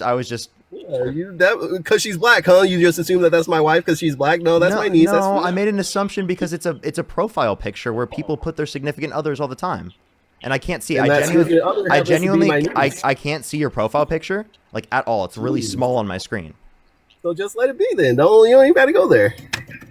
You're trying to do that thing you do where you're trying to, this guy's awful. He's doing these things. Oh my gosh, chill. It's all right. No, you're assuming everyone sending me money is from the DNC, right? And then you were trying to say that people were wasting their money if it was actually them sending the money. Trump, I support Trump is because obnoxious guys like you eventually will get flushed out, and along with him and the other not so cool people, we'll be able to get some maybe reasonable people in there. Like, for instance, I think that if we were really, from a Republican standpoint, in good faith, trying to put somebody in there that was worth a dang, we had some other candidates that potentially could have got it done for us. But we want to proceed like WWF these days, and if that's the case, then we pick the best character to do the job. Best and character. If it wasn't, you think that Trump has a good character? Well, do you know how WWF works? You have villains like the heels, and you have people who are like the heroes, and sometimes they have the eras where the bad guys are the guys that get most of the stuff. So the political stage to me is it's all for show. It's really all for show. Then why would you vote for Donald Trump if it's all for show, if it doesn't actually get you anything? Because regardless if I voted for him, then I understand that they were going to do what they were going to do, if that makes any sense. The Electoral College is going to dictate. They could be faithless electors and go the way they want to go anyway. So there's not a whole lot we could do once we get outside of the voting that we do for I have a question. Just say there's the same outcomes with both administrations. Then why would you vote for the guy held civilly liable of sexual abuse who said he would date a 10-year-old girl in 10 years? Because he's not the first, and nor will he be the last political person who has all kinds of BS that's going on. Has Kamala Harris done that? I'm sure she has a couple people that she's gotten between their knees for to help her political thing. So because she's a woman, you're just going to go ahead and blame me on some other stuff. No, that's exactly what you're doing. That's exactly what you're doing. You're saying because she's a woman, you're going to assume that she slept her way to the top, or that she slept with people in order to get to the position that she was in specifically. That is absolutely misogynistic as fuck, right? That was totally you doing that because she's a woman. Don't act like that wasn't. And you're a man hater for going there and putting man's business out there like that. They wouldn't heard as person just I'm a man hater. Yep, certified man hater. You know me, I'm Parker. I'm known as the certified man hater. Parker, get a job known as the certified man hater. Look at that guy. Absolutely. What a man hater. He hates himself. You know what? You're right. Damn right about that one. Hey, I have a quick question. I'm his brother. I don't know. You just why? So you like Kamala? Kamala, yeah. Kamala. Why do you like her? Well, I think she's a better candidate because I think her policies are targeted towards benefiting working class Americans. For example, the increase of the child tax credit to $6,000 for the first year of a child's life, $3,600 through them being 5 years old, and $3,000 through them being 18 would actually help families, right, be able to take care of their children to a greater extent, and it would reduce childhood poverty. When this was implemented in 2021 through the American Rescue Plan, which was COVID emergency policy, which only lasted for around 1 year, it reduced childhood poverty by 45%. And I think implementing that policy on a longer scale would be very, very beneficial, right, for families in this country, and would create better conditions where people are able to take care of their children, would lead to more children having food on their table. We can also point to the $25,000 tax credit that she was advocating for first-time home buyers for new homes, which would help stimulate the building of houses in places where people want to live, and also reduce the prices specifically for houses that are already built because it increases the supply of homes that have already been built. Okay, so if she has such good policies, why did no one vote for her? Because people wrongly attributed inflation to the incumbent president because inflation happened under the Biden-Harris administration, but it wasn't caused by the Biden-Harris administration. That inflation happened all around the world, right, everywhere. So it was not specifically due to the Biden administration's policies. It was COVID, due to COVID because it affected the supply chains. So when she got thrown on a ticket because of Joe Biden's health, no one voted for her to be in that spot. We actually did because we voted for the Biden-Harris ticket, and if the president steps down, that means the vice president would step up. Also, 80% of the Democratic Party was satisfied with her being the nominee, along with the fact that no one else decided to run against her. Okay. Because they were told not to. That's how they work. Remember when Bernie was in almost in 2020, Bernie was leading at the Iowa caucus, and they pretty much, I don't know what they did to him, but I remember when they made him step back so other people could step up.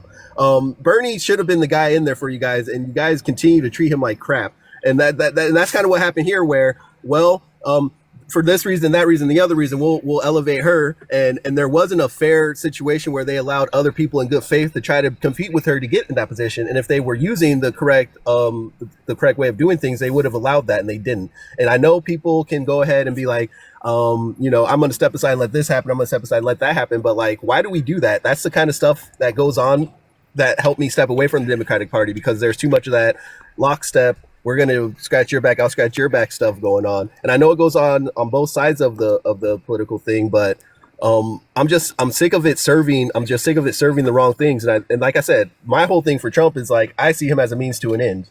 It's not about this guy has a felony, this guy has this or other, because like all these guys have whatever going on. Like in my head, Obama's the biggest traitor to our country based on the fact that he was going over there doing a lot of covert things that made our military feel really dishonored. But he's a commander. Can I address this real quick? So like, I like Bernie. I'm a fan of Bernie, but like, I don't really think these arguments are very strong, because why didn't Bernie win in 2020 then?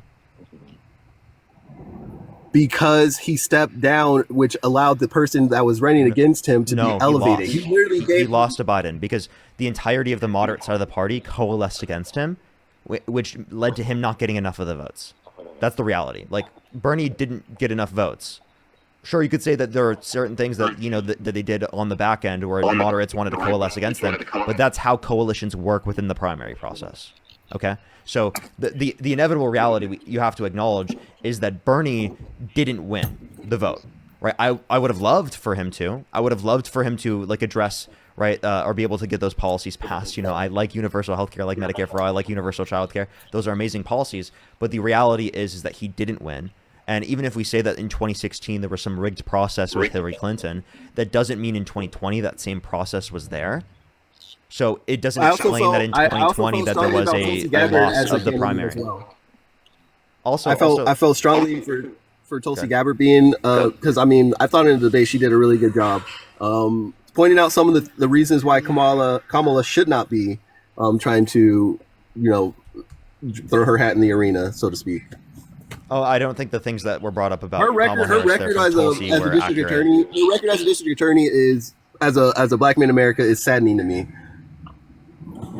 Well, Tulsi specifically is advocating right now for an administration that currently is racially profiling people. So, do you currently support that? Do you think Tulsi is the one determining that? Do you think that the Trump administration is going to be better for that? Where are you getting your information? The Trump administration themselves. They admitted they said verbatim, we're bringing racial profiling. They authorized racial profiling, yes. So what's new? We've been doing that. I was born in '89. That's old hat. That's what's been going on. This is from a federal standpoint through the context of the usage of ICE, right? So this is from a federal standpoint. So I'm asking, what has changed? From the federal standpoint, they're allowing for racial profiling. Cops have been doing this in places like LA and Chicago. Cops are different from the federal. On the federal level, on the state level, on the local, all the different levels, the cops have been doing these things. Yeah, and you understand that like we should be against that, and that's not legal for them to do, right? There are laws specifically to limit them from doing this in particular areas, and it is the case that Trump is actually invoking this to happen at a greater extent. So here's where especially from you the kind of context bother of me. ICE. Now ICE can do it too. You can say these things, but we have what is called the Congress and the Senate in place, and he can have these wild ideas that he throws out there, and yeah, they might even slip through a little bit, but we also have a checks and balances system, which maybe they don't catch it right away, but they'll get it on back right where it needs to be. It's just how it kind of goes. We're in a big transitional turn right now where there's a lot of things to kind of get reformed and retwisted around, and it's going to look sideways for a minute while we work on figuring out as a complete society which way we want to go. That's why there seems like there's so much division, more division than there has been in my whole entire living so far. But I think we're going to get there. We're going to get it figured out.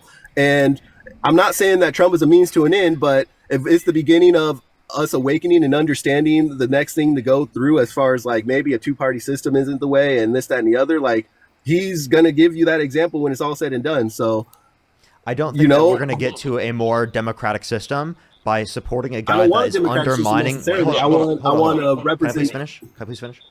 I don't think that we're going to get to a more democratic system by advocating for a candidate that literally incited a violent insurrection to the Capitol, pardoned the violent rioters who beat police officers, called them patriots, right, and then literally sent false slates of electors to Electoral College to cast Trump votes to try to steal the election in 2020, and still to this day claims the 2020 election was rigged with no evidence. That's definitely not going to lead to more democratic processes being instituted.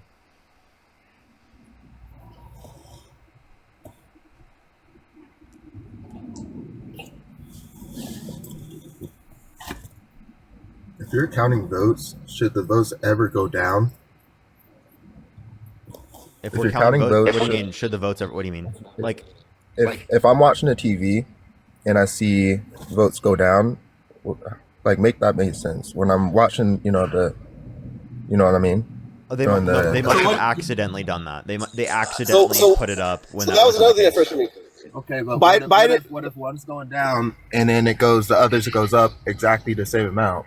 Is that so they just confuse just enough? That would be the media company's fault, not the necessarily numbers. And also us having a better estimate on the numbers can also change depending on like the time of the night. So the thing that I get more caught up on is, and maybe I'm mistaken, but I don't believe that Biden was more popular than Obama, but he had record amount of votes for the popular vote than Obama. Like that's where I'm like GTFO as far as that guy goes. That's why I know there's some weird stuff going on, because all of a sudden like, and that's not to say that Trump should have more votes either way. I'm just saying like both those dudes ain't that popular as far as I'm concerned. They shouldn't have been breaking records. If Obama's this golden child, whatever, there's no way he should have had more votes. And I know like the next wave of 18-year-olds coming in adds to that like ability for that number to go up or whatever, but like, come on.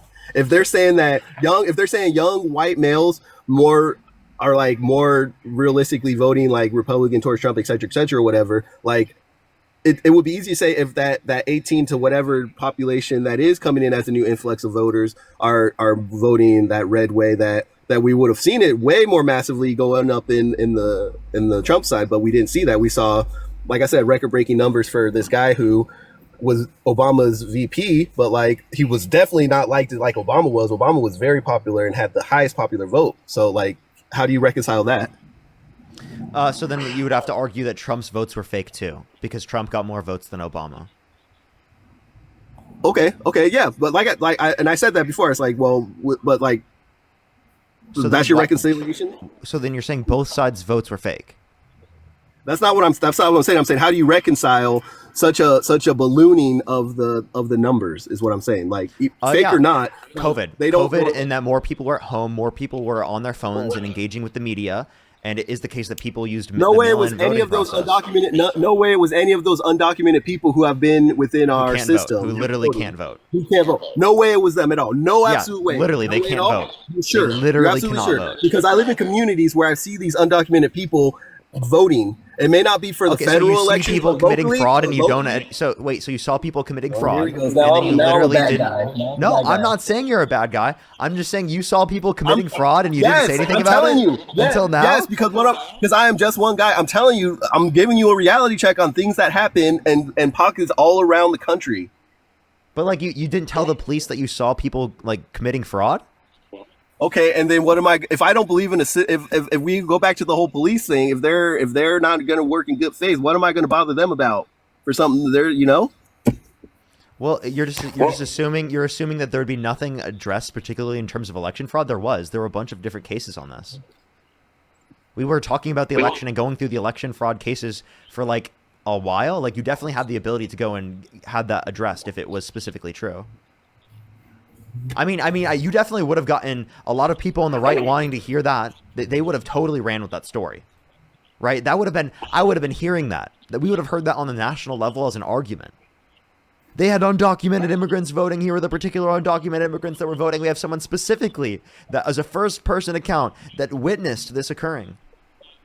But hey, we talked about those people that we allow in that are legal immigrations that do get these rights that they can do those things. So what like we're throwing these little words around, but they're one and the same as far as I'm concerned. People from outside of our country who have not been here long enough to be a part of the process very quickly are being able to be in the process, not necessarily all taking our resources as far as like food stamps, et cetera, but are able to be engaging in the political process to some degree.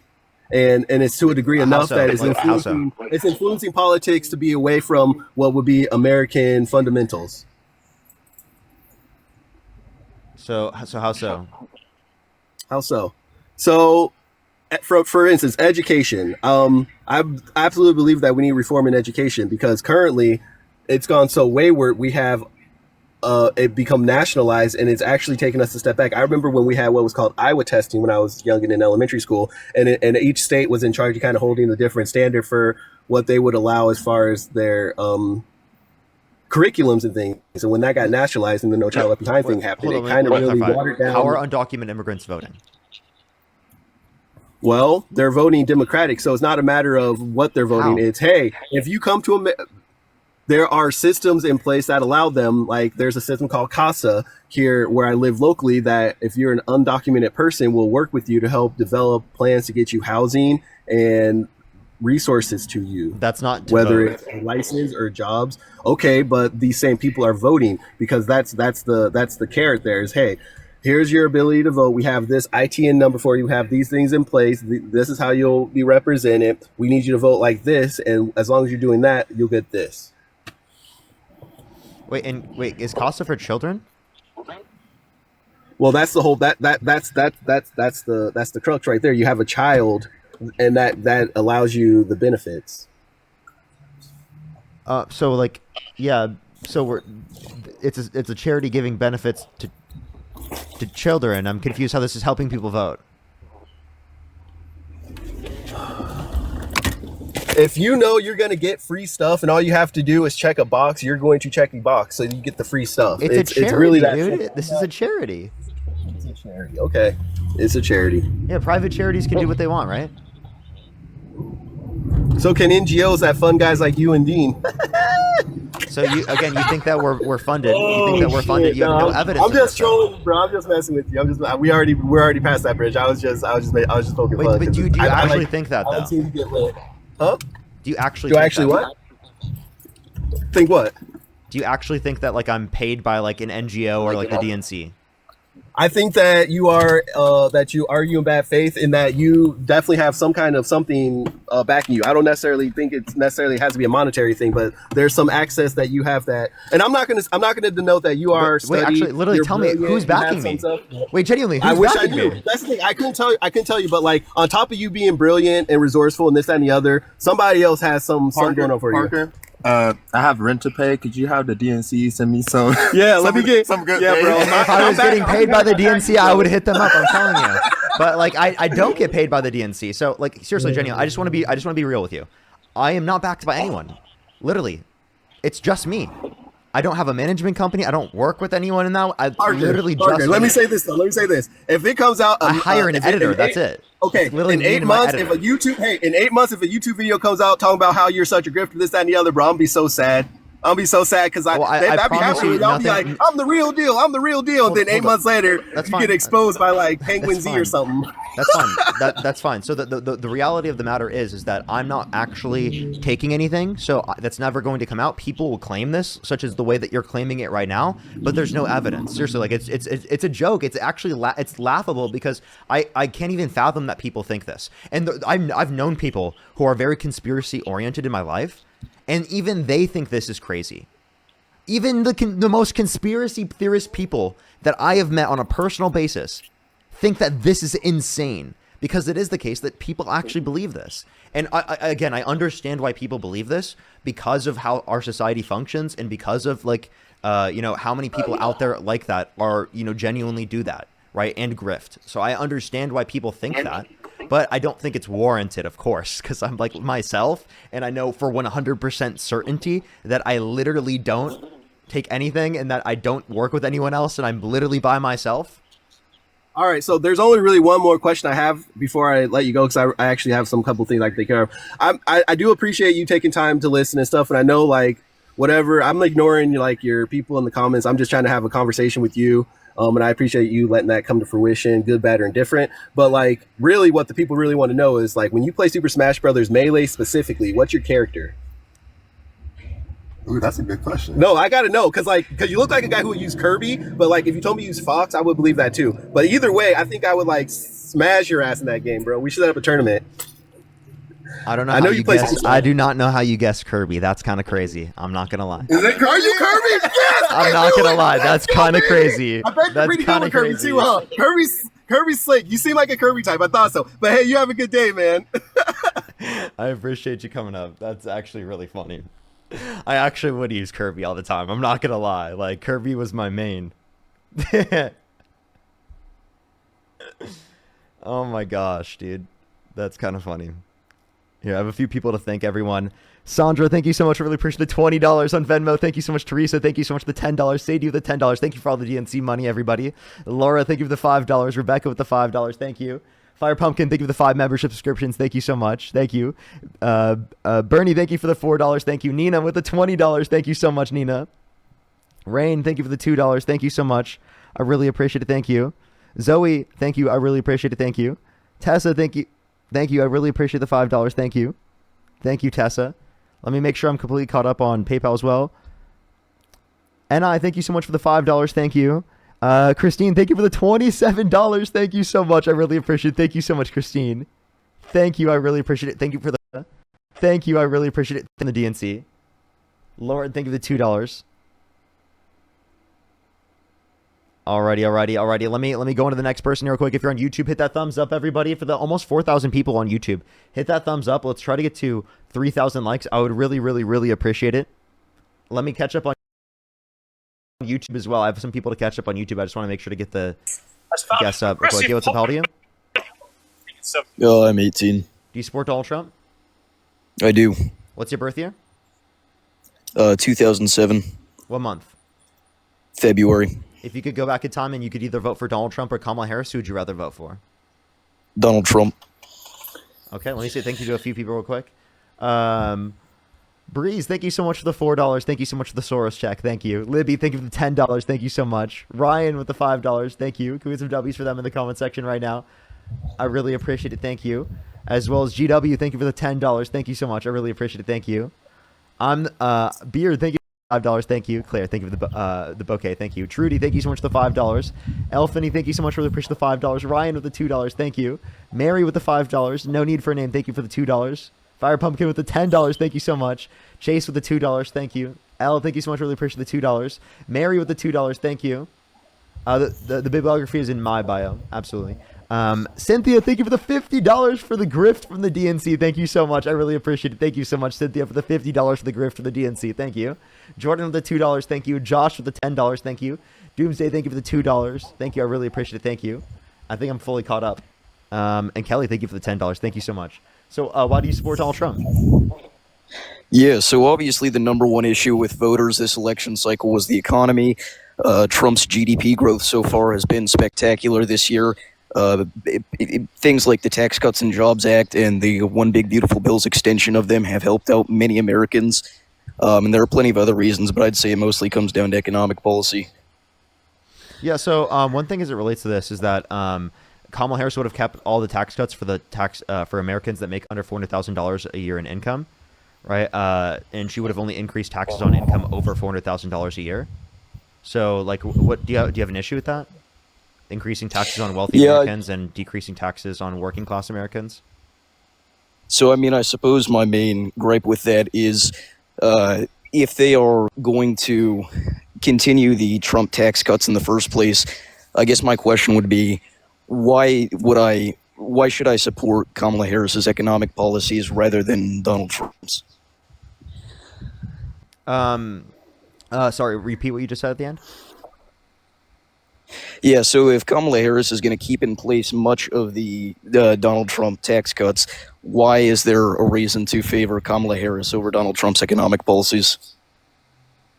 Sorry, I didn't follow. Try one more time. Yeah, so you said that Kamala Harris has planned to extend many of the tax cuts associated with the Tax Cuts and Jobs Act. If they are largely similar as it relates to economic policy in terms of tax cuts, Trump has delivered record low unemployment. He's had... They're not. Okay, well, you just...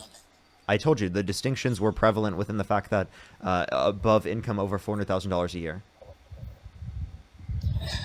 Okay, so I guess I would retort to that by saying the tax cuts are going to remain in place for citizens that make under $400,000 a year. Trump has had a history of delivering record low unemployment. Can I ask you a question? Yeah. What state do you live in? Illinois. What time is it? 2:36. Can you name 3 cities in Illinois? Yeah, Chicago, Aurora, Springfield. Can you name 3 more? Give me Champaign, Urbana, Decatur. Okay, keep going. Yeah, you're totally right. So I am curious, though, because I was on here last week and you asked me those questions, and I couldn't name a quarterback for the Chicago Bears. Why is it suspicious what state I live in? You've been on my live before. Oh, you couldn't name the. I didn't ask for the quarterback. You couldn't tell us the Chicago Bears were football. You thought that they were like a different sport. Yeah. Yeah, I'm not gonna lie, I got kind of nervous and I tripped up, but to be totally honest with you, I mean, I lived in Iowa. I grew up in Iowa, right? A lot of Bears fans where I lived. Even the thought that a person wouldn't know that that's football in the area doesn't make sense to me because of how prevalent it is within the culture, right? Like everyone knows that. Like literally everyone there knows that. Like I genuinely, like I probably wouldn't be able to know a single person who didn't know that. You know, like every single person knows that. That's how prevalent it is in the culture in Illinois and, you know, in that area. I grew up in the QC, so it's like. Yeah, I don't know. I guess I just got tripped up because I was sitting there and anyway, that's besides the point. The historic, not only tax cuts with the Trump administration, but also delivered on record low unemployment, steady GDP growth, and many other things are why I would support Donald Trump's economic policies over Kamala Harris's. Okay, so how about you name the specific economic policy? Because clearly Donald Trump's economic policy is worse. Like in particular? Yeah. So Donald Trump's economic policies in general, again, you're looking at greater tax cuts for not only the top 1%, but middle-class Americans. I don't think that, obviously, inflation was caused by the Biden-Harris administration, but I'm not nearly impressed with how they attempted to stop it with the Inflation Reduction Act. I think that was a marginal effort at best. And just in general, I am more favorable towards the Trump administration's tax cuts and other economic policies. Okay, you just said tax cuts. What other economic policy? Because we already went over the Tax System Jobs Act, and I explained to you how Kamala Harris was going to keep it for income earners under $400,000 a year, and for income earners over $400,000 a year, she was not going to keep it. And most of the tax cuts go to like the top 1% within the Tax Cuts and Jobs Act. So, Yeah, so I guess outside of that, obviously, I'm not largely in favor of many of the tariff policies that have been instated by the second administration thus far. In general, though, they are developing large quantities of income for the United States government. I mean, in general, the not only the economic policies, but just in general how we handle our relationships with other countries, our foreign affairs. But in terms of specific economic policies, I guess my main gripe would be with the lack thereof of impressive policies from the Biden-Harris administration. Really, the only monumental piece of economic legislation that they passed was the Chips and Science Act, which I agree was a big accomplishment. But outside of that, they handled inflation very poorly. I'm just not generally impressed with how they did things. Okay. So it was way more than the Chips and Science Act. There was the PACT Act, the Inflation Reduction Act, the Bipartisan Infrastructure Bill, the American Rescue Plan. There were lots of monumental policies for the economy we can talk about. And then in terms of inflation, what did they do wrong in terms of addressing inflation? Yeah, so like I said, obviously the Inflation Reduction Act was not extremely helpful with reducing inflation, which was its main purpose. No, it wasn't. Again, obviously, I know the yeah, the name says that, but it's a misleading name. Like they acknowledge that they shouldn't have named it that way. Okay, so what was the Inflation Reductions Act? What did it attempt to address if it wasn't reducing inflation? Largest investment in renewable energy ever, and then the $35 cap on insulin for those that are on Medicare. So it in a certain sense, it makes things more affordable, and it's going to make us more energy independent, which will make electricity more affordable. But across the board, it doesn't have much of an impact across the board in terms of inflation. Okay, so I guess again, so as it relates to inflation, you asked me what am I not impressed with how they handled it. I think generally they didn't do too much at all in attempt to stop the growth of inflation throughout summer of 2022. Again, obviously, we hit near record highs this century at 8.9% in the month of June. In general, I wish they would have done more to slow inflation, and obviously, inflation was semi-global throughout this event, so what could they have done? It's not necessarily entirely their fault. Yeah, so I mean, really, any economic policy would have helped to slow inflation. I'm not a certified economist. I'm 18 years old, so I'm not exactly sure. Any economic, but in general, I have a degree in economics. I'll tell you, the Federal Reserve deals with inflation. The policies that they pass won't really address inflation to that degree unless you're going to talk about fiscal responsibility. So adding less debt, right? Which Trump signed off on more debt-related spending. So. Yeah, but Trump was also in the middle of a national pandemic. I mean, that you can look at the non-COVID related spending. The non-COVID related spending. Or non-COVID related spending numbers. The non-COVID related spending from the Biden-Harris administration that was signed into law was more in terms of debt-related spending than the entirety of the debt-related spending, COVID and non-COVID related, under the Biden-Harris administration. Okay, so I guess my next question would be then why didn't we see inflation explode under Donald Trump's administration? Obviously, again, the Federal Reserve you mentioned deals with inflation more, but if Trump had the largest spending out of any, and why didn't we see it? Because the spending is incurred over a 10-year basis. So a lot of the spending that Trump signed into law was also incurred under Biden. With inflation's trending up now, would you associate that with Donald Trump's tariff policies? Yes. Okay, so I guess my main gripe with that would be even after the end of the supply chain issues in 2022, the Biden-Harris administration had, on average, higher inflation than what we've seen so far in Donald Trump's second administration. Again, in general, yeah, so the Biden-Harris administration, even after the supply chain issues in 2022 were over, they still had higher inflation on average than what the Donald Trump administration has seen so far in their second term. Yes, because of the issues that happened due to COVID and global inflation. So what did they do to cause the inflation to go up? In 2024, it was due to issues related to COVID. Okay, so if it's related to COVID, then why would you say it's related to the president then? Like, what did the president do? No, to this? I'm asking you how it's related to COVID in 2024. Oh, the trend. What trend up of the trend up of inflation? Yeah. It was trending down by that time. From a net basis, it trended down. It trended down from 2022 and 2023.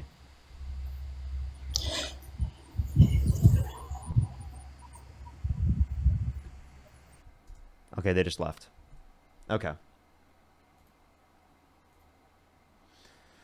Alrighty. All right, let's go on to the next person. Only send a guest request if you meet that set of criteria listed on the TikTok screen. If you want to support me, as always, Venmo, Cash App, PayPal, link to in the bio, as well as the description of the YouTube, as well as you can support me over YouTube Super Chat.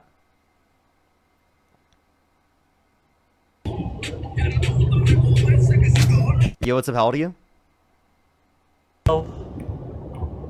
How old are you? I'm 27. Do you support Donald Trump? I've been.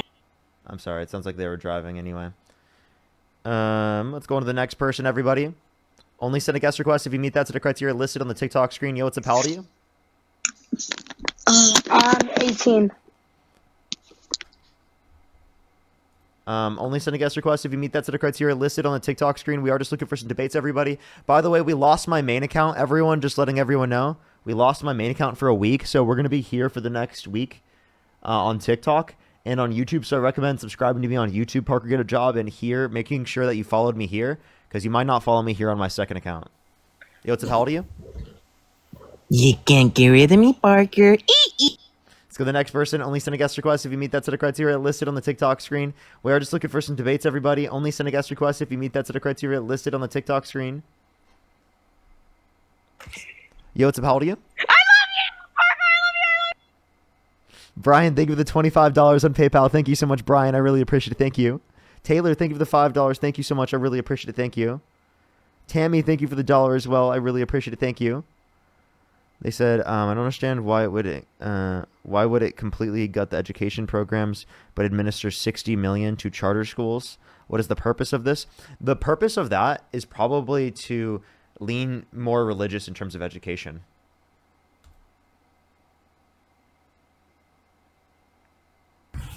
Yo, what's up? How old are you?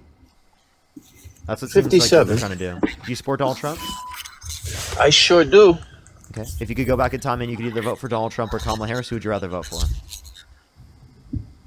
I wouldn't vote for Kamala Harris if he had a gun to my head and he was about to kill me. I wouldn't vote for her. Would you vote for? Did I just talk to you? No, definitely not. I swear to God, I just talked to you, bro. You swear to God you're wrong. But anyway, how's that peace treaty? How's that look? Looks pretty good. Historic. No, because think Joe Biden could have done that. Yeah, they did have that. They had that. Yeah, Joe Biden had it, right? Yes. So well, when he woke up off the beach. Okay, so I've talked to this person, right, chat? I swear I've talked to this person. So, by the way, like we had a Biden ceasefire. was a comatose vegetable, and so was Kamala Harris. So please. All right. Well, we're going to the next person anyway. He's clearly been on before and is insane. Alrighty, let's go to the next person. Only send a guest request if you meet that set of criteria listed on the TikTok screen. Only send a guest request if you meet that set of criteria listed on the TikTok screen.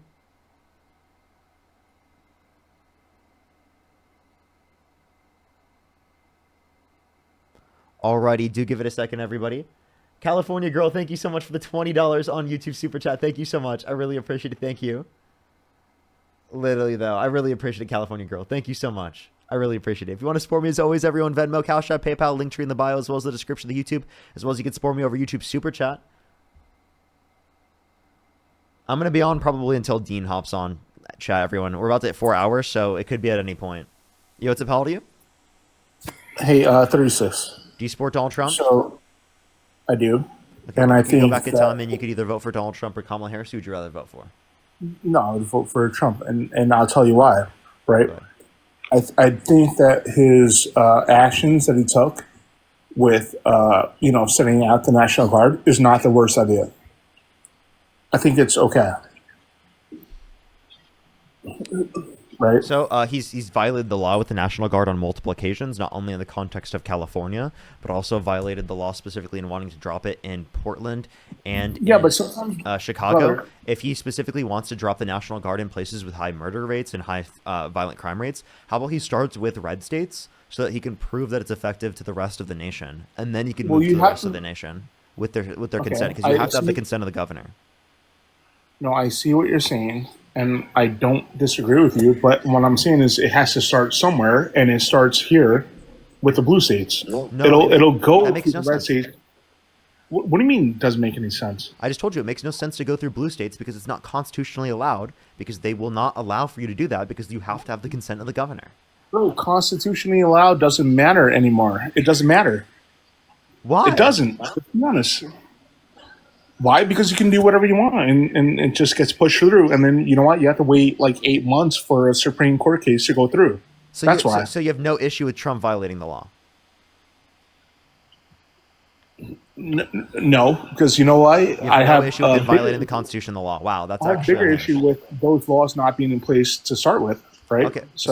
Okay, so then let's talk about this. Do you think undocumented immigrants coming to the country, if they haven't committed a violent crime or bad crime, should be punished and deported? For the benefit that they give to our economy, no, I don't think so. Okay, well then you disagree with Donald Trump's mass deportation policy, it seems. Look, I see it both ways, man. All right. First of all, there's people who are getting jobs based on that. What's happening, right? Is that fair to say?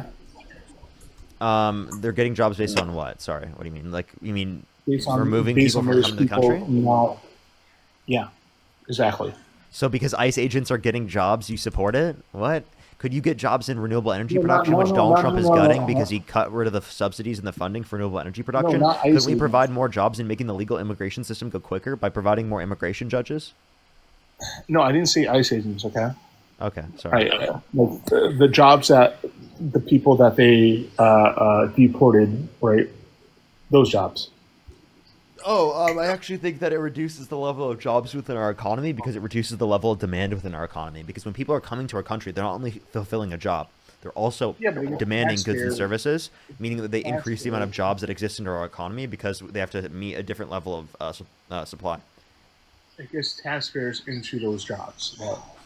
What'd you say? It gets taxpayers into those jobs. Undocumented people who immigrants actually pay taxes. So undocumented immigrants have paid $100 billion No, they in pay taxes sales in taxes, 2022. bro. Don't try this with me, dude. Dude, they pay sales taxes. That's it. Not just sales. They can have ITINs and they can pay different aspects of income tax as well. Okay, they have. Okay, if you say so, okay, sure, okay. But overall, they don't contribute much to the tax system, right? They also don't get. Actually, they actually derive a lot out of the tax system. No. You know how? You want to know how? Are you gonna say like emergency Yeah, healthcare? I'm telling you. No, yeah, that's exactly where I was going. Yeah, everyone gets emergency healthcare, even tourists. If a tourist can't pay for their healthcare, should we let them die in the ER, No, or would we absolutely take care not. of them? No, we should take care of You're them. not going to ask for their immigration status or their ability to pay when they're fucking dying on the table. You're going to save their life. Well, no, they don't always go to the ER under those circumstances, Parker. Okay, I'm not saying that people always do, but I'm just saying in those circumstances, that's specifically where it's covered. Yeah, but maybe you don't know this, but you can just go to the ER for whatever reason, right? It does not need to be an actual emergency, right? Are you They aware? wouldn't be able to get it. Dude, what do you? All right, you're very wrong on this topic. The emergency okay? healthcare is an emergency circumstance. It's not just like they can go to the ER for anything. No, dude, you can just go there. All you have to do is not show Social Security, and then you get whatever service that you want. Like, right? Not like obviously not if you have cancer or some shit like that, but like they will treat you for whatever you come in there. That's not a long-term health issue, right? Okay. So yeah, one, I think that you should be treated, right? And two is related to this. You think that like undocumented immigrants would risk being deported by going to the No, I'm saying it's a ER. larger impact on the health system than you are letting on to be. No, I acknowledge that it's an impact, but I think it's important and it's necessary. These are rights. These are human rights. No, I agree with you, but just because they can't go into undocumented does not give anyone a right to violate their human rights. Yeah, but Parker, I only disagree because it's not used in the way that you're suggesting. It's not. It is. It genuinely is. No, You can it's not. ask doctors. No, You can talk it's- to doctors. Talk to a doctor. I'm serious. Talk Dude, to doctors that work in Where the do you think I'm getting this in the opinion ICU. from? You think I wasn't talking to a doctor? You didn't think I got this Probably. idea from a doctor?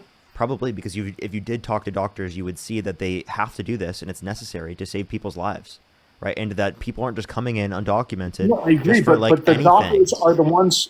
They're the ones who said that it's being abused. The system is being abused. And if we're not checking for immigration status, how do you know when they're undocumented? Dude, like, you know how like you can tell somebody is guilty and you don't actually have to go through the whole court case? Oh, wait, now how do you identify that someone's undocumented just by looking at them? No, dude. I mean, like you just. I'll give you some ways, right? By not giving Social Security, by not speaking English, right? Those are certain ways that you can not tell. Speaking English and not providing your Social Security number is consistent with someone still living in the United States illegally. No, I know. It's just. You ask, how can you tell? To me, it sounds like if you're they're racially illegal? profiling, and you're saying because they don't speak English, dude, that they're I'm in the not- country dude. undocumented. Dude, first of all, I didn't get this idea from nowhere, right? These are the doctors who are telling me this, okay? Okay, so Right. doctors can't identify that someone's undocumented just by looking at them. No, they can't on a theoretical way that you're trying to argue. Sure. No, they can't. But you have a pretty good idea given those two options that I just stated, okay? And it's not racially profiling. It's just, dude, it's just That a was fact of the matter. profiling. Like, I'm sorry, you just said that because they didn't speak English. No, I said two things, right? I said no Social Security and not speaking English. Yeah, I I'm said sorry. two things. I mean, for a huge portion of my life, I didn't know my Social Security number. Well, that's. I was a child. Well, I'm sorry. Like, and also there are plenty of other people out there that don't know their Social Security number off the top of their head. Okay, but the people who show up in the ER purposely do not state those. Yeah. Do you think everyone goes to the ER with the fucking their Social Security on them? No. There are lots of people that have Social Security numbers that don't go with their 'cause Social you Security number and they don't remember have their one, Social dude. Security They don't- number. Dude, they don't have one. They don't have one. That's why. So you say it's specifically that they don't have one. How would you be able to identify that just if they do not provide one? Because 5% of the population who shows up in the ER probably is smart enough to understand to not give it so you don't get charged. The other 95% who shows up in the ER is because they know that you don't they don't have one, and then they just you can get free treatment. So no, you Right? can't identify this. You're just coming up with an assumption. Yeah, it's a pretty fair assumption, though. A fair assumption based on just them speaking a different language. I mean, there's no official No, dude, language in the dude, United States, and there are lots of people that your don't assumption speak English. That are Okay, U.S. your citizens. your assumption is equally as wrong as mine is. Okay. No, it's Probably not. more I'm so. I'm not making an assumption. I would actually assume, if we're going to assume anything, that they are a citizen because it's actually most likely that they are. That's not true, dude. I don't It know is most what likely that they are. Like, if someone goes into the ER, it's most likely based that they're a on what citizen. facts. What facts are you basing this on? Most dude? people who are taken care of in the ER are citizens. Do you Okay. dispute that? Do you dispute that fact? No, I don't. Okay, I thank think you. that you're saying is true. So then my assumption being that they're most likely a citizen makes sense, right? No, but you're also neglecting the fact that a high percentage of illegal immigrants go into the ER and they don't have, they don't have any way to prove that they're a citizen, and they go there for free healthcare. So again, right? You think that undocumented immigrants are just coming to the country and like living off the government, not doing anything. That's like your thought, man. Undocumented immigrants would not risk being deported by going into a public space such as that specifically, where they wouldn't have the particular things that they need in order to identify themselves, right? Without it being an emergency, okay? They are going to the emergency room in emergencies, okay? Oftentimes not out of their own intention, because it is the case that they were brought there because they were harmed. Parker, that's where I disagree with you, because they don't. They use it as general Medicare, like that. Like they just show up at the hospital if they have any sickness, any issues whatsoever. You don't provide your social security number, and then you don't have to pay anything. That's what they do, dude. It's like. It would be way too much. It'd be way too much of a risk for them to not for basic. It's not a risk. They would need. What is a risk? What is the risk? You're not going to get arrested by police. Wait, I'm sorry. The risk specifically in not being able to identify themselves. I'm sorry. That's definitely an important thing to take into account. You've never been to the ER if you think this way, dude. What do you mean? I've never been to the ER. That is the dumbest shit that's ever came out of your mouth ever. No, of course, I've been to the fucking ER. What are you talking about, dude? You provided your social security number. This is what you did, right? When you went there. On the document, yes. But if I didn't remember it, then I wouldn't have. No, but there's another way that you could go about this, which is Bro, I'm pretty sure in the past that I have not put my social security number on that document. Then you didn't get charged for it, right? What do you mean? I would have. They still bill me. No, they would not bill you if they don't have your social security. They don't know how to find you, dude. This is how it works. No, you can still put in other information, right? It's not just social security, right? No, I think it mainly is. What? I think it mainly is. Have you been to the ER? Have you been to the ER, bro? Now I'm asking you the question, dude. I got stitches, bro. I got stitches. Yes, I've been there. Okay. Well. And you know what I did? I gave. Oh no, I know this is going down. And I gave them my real social security number, and I paid for that bill entirely.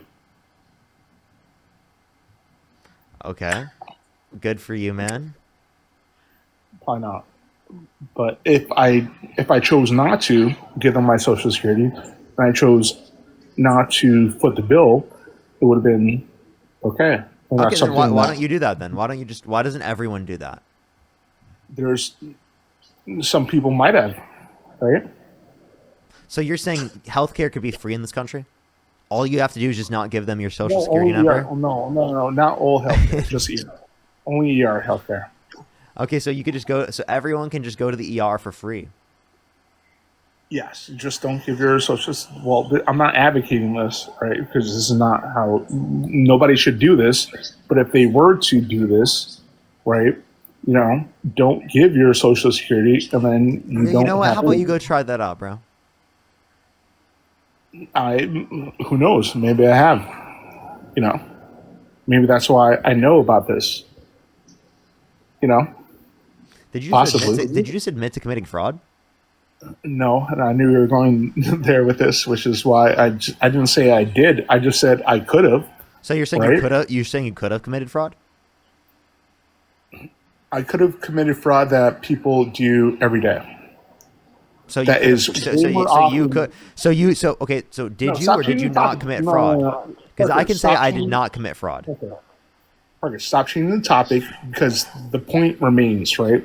It's a pathway that people could do, okay, and it's a pathway that people do a lot, right? Okay, is that fair? No, I don't think we're going anywhere with this conversation at this point. And Jenny, I'll try to wrap this back into the broader topic. Your point was that you think that we shouldn't be providing emergency health care for undocumented immigrants? No, I think we should. I think that they are a burden on the system. Okay. That's all. So then what was the original reason why you brought this up? It was because you were trying to justify why the government's currently shut down? No. Then what was the original point? The original point was that immigrants have a burden on the system, and that's just all I was trying to point out. Okay, so what's your point of this? You agreed that they should. No, I agree that it should, Look, I don't know how to solve the problem. Okay, I don't know how to solve it. Right, but what I do know is that they are a burden on the healthcare system. That's it. Very Okay? small portion. Very small portion. Secondly, right, you think they Well, it should. You depends think they on- should be able to get access to it. Yeah, obviously, dude. I'm fucking human. Okay. People should have human rights. That's all you're saying. Okay. So then, given that that's the case, what's your point with this? Can we bring up like a point? Why do you like Trump's policy on immigration, for example?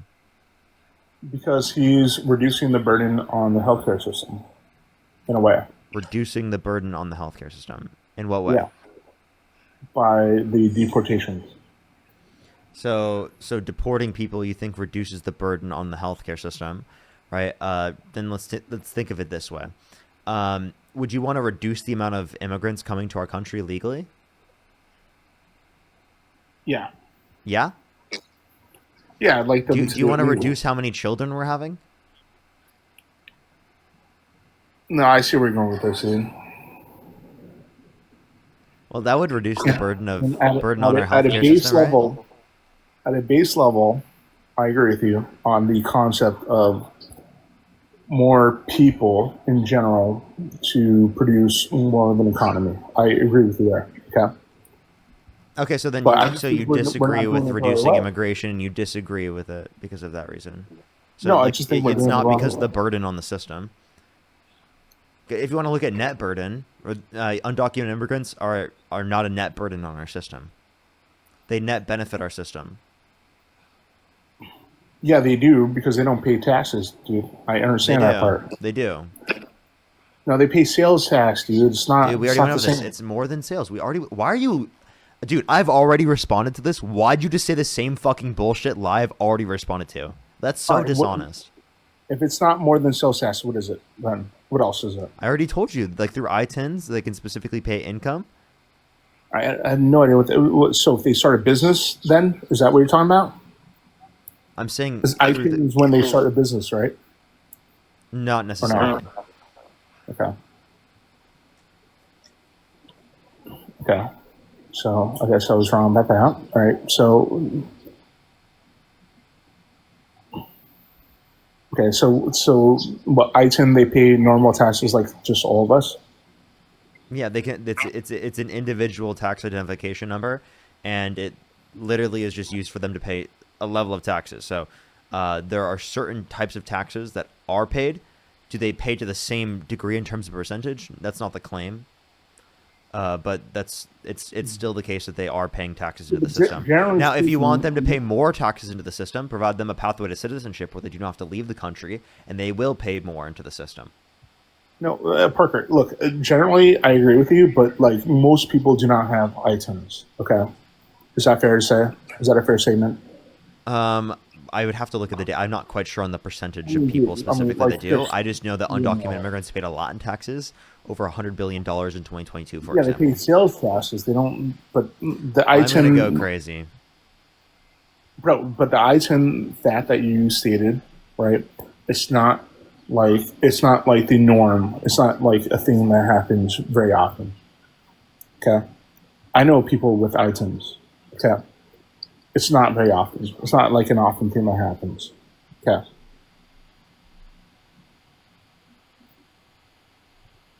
I don't know why you're just blankly staring at me, but Because your point was just conjecture and bullshit, and you didn't actually respond to anything I said. No, You just listen, repeated the same I bullshit did. talking point I already responded to. They're just paying sales tax. no, Parker. I would did appreciate if respond. you actually engage with the points that I make. That'd be really appreciated. Dude, I am. I just engaged with the I-10 part. What are you talking about? No, you didn't. You just repeated the point that said that specifically they just pay sales tax. Bro, you don't even have the statistics to back up your point, okay? And I'm just presenting. I don't the need other to. I stuff. don't. What statistics did I need to back up the point that I made? Yeah. What statistic do I need to that I haven't provided about the point that I made? The I-10, the whole I-10 point, dude. Like Do you want me to said show you that- the statistic of $100 billion of taxes were paid in 2022 by undocumented No, immigrants? I want you to prove that most people are under that system of tax payment. I don't have to know the percentage of people specifically in order to I know know, but that it's specifically very people low. are paying a lot of the I'm- system and that they're a net benefit to the system. Parker, We can I'm look at the giving you net grace costs in and we this- can look at the net benefits. Parker, I'm giving you grace in this area. I understand that maybe there was not a high percentage of people in the I-10 category. Okay, I'm giving you grace in that area. Okay, I understand that. Okay, and you're going to search it up. Don't release the results because it's probably going to be in my favor. And let's just go with the assumption that it's, let's say 50%. Okay, all right, fair. It's probably cool. Yeah, I can't find any specific data on the particular percentage. Yeah, it's probably a good thing. It's a good thing because that means that they can't be found by the U.S. government. So, No, it just means that we can't identify what percent specifically of undocumented immigrants have I-10s. okay.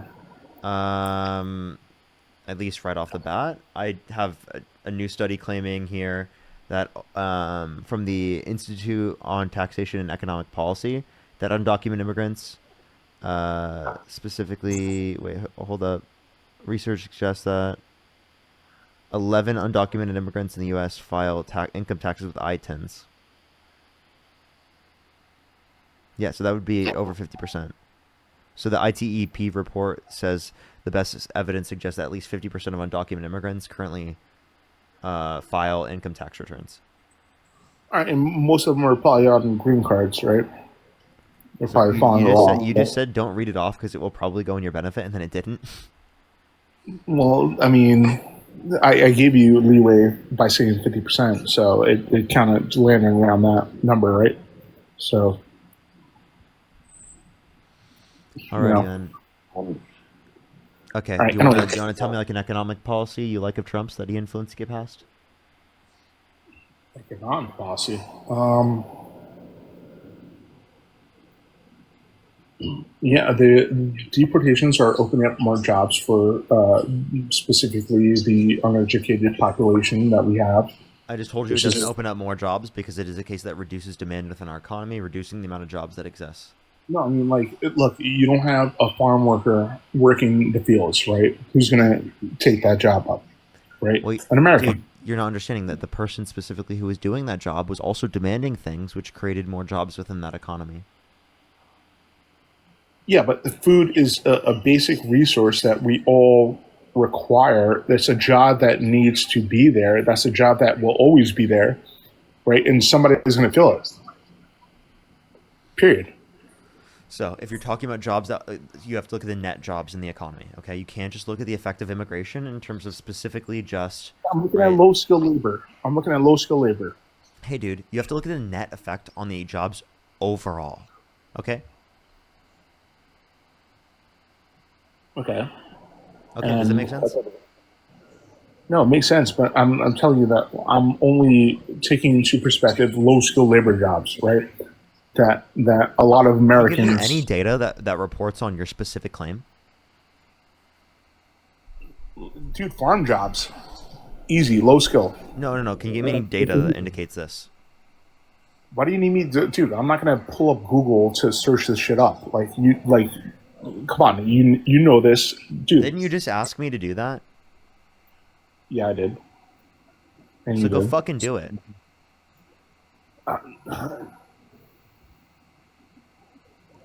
CK, thank you for your amazing. You asked me to do it while I'm hosting the stream, but you can't do it as a guest? No, look, Parker, dude. Do you disagree with me? You think that it's? I want you to go find the source, bud. You asked me to do it. Like what? You want me to search? The same, right? Yeah. You're right. Yeah, I can. Yeah. Yep. Yep. Don't see good little boy. Yeah, go do what I said. All right, fine. I'll look it up. All right, fine. Good boy. We'll see. And then Ryan, thank you for the £5. Thank you so much, Ryan. I really appreciate it. Thank you. All this. Thank you so much. Really appreciate the $5. Thank you. Lady AJ, thank you so much. Really appreciate the $2. Thank you. Hand sanitizer, thank you so much. I really appreciate the $5. Thank you. Love you with the $20. Thank you so much. I really appreciate it. They don't need your social security. They use whatever your insurance is. Your insurance company has your information, so you don't need to put in your social security. I'm 19. I thought we all knew this as adults. Lol. Apparently not. BitB, thank you so much. Really appreciate the $5. Erotica, thank you so much. I really appreciate the $5. Libby, thank you for the $10. Thank you so much. I really appreciate it. Thank you. They said, I've been in the ER so many times and never given up my SSN. And last time I was there, I was seeing Spanish. Thank you so much, Libby. I really appreciate it. Thank you. Team Random, thank you so much for the $5. And Murray, thank you so much. Really appreciate the €5. Thank you. Oh, I did see that. Yes, absolutely. How's your night in Ireland, D? How's your night? How's your night? Thank you, D. I really appreciate it. And Madeline, thank you so much. I really appreciate the $20. Thank you so much, Madeline. I really appreciate it. Lars with the $40. Thank you so much. Every immigrant I know has an I-10. Thank you. I really appreciate it. What'd you say? You cut out. I can't hear you. When you're out of the app, I can't hear you. Just letting you know. No. So I looked it up. Construction. You cut food out. service and construction, food service, and landscaping. No, but what's your source? Google. No, like It's Google's a search Google. engine. What's the source you're looking at? Dude, I mean, all right, fine.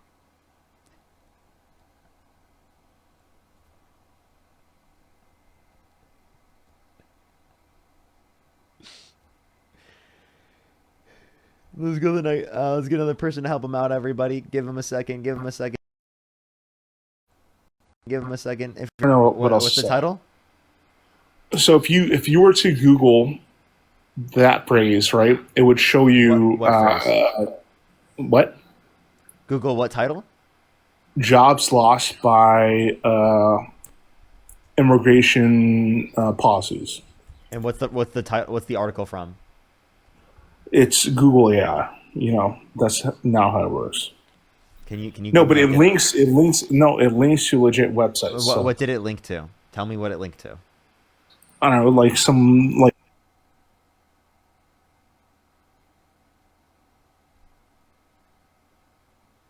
Center for Migration Studies of New York. So what's the title? I don't know, dude. If you just Google it, it'll show up in Google. It doesn't show AI. me the same AI. So just tell me the title of that article now.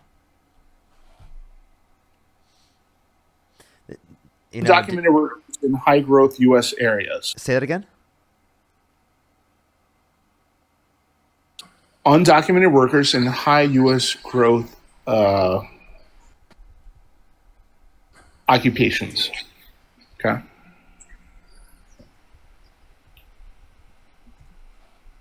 So you know that I'm not lying. CMS NY. Yeah, some shit like that. Yeah. Alrighty. Let's see what it says. What was the claim that you made? That basically these are occupations that are now being open to U.S. workers. And where does it specifically make your point? I mean, dude, the entire it was simplified by Google AI, but I mean the point remains. What did the claim that AI made? That the getting rid of illegal immigrants has opened up positions in these fields. Net Are you overall. asking me? Wait, so You net have over. this article So in front of this you. isn't Why are you- this isn't a source that says that net overall getting deporting people leads to more jobs within our economy, like from a net basis. That's not what it says. Yeah, it's leading to more jobs. All this is just like how many undocumented immigrants are in these different labor force, a different occupation. In high occupation forces, okay. What? Dude, first of all, why did you even ask me what the article stated? Like, what are you testing my knowledge? Like, what?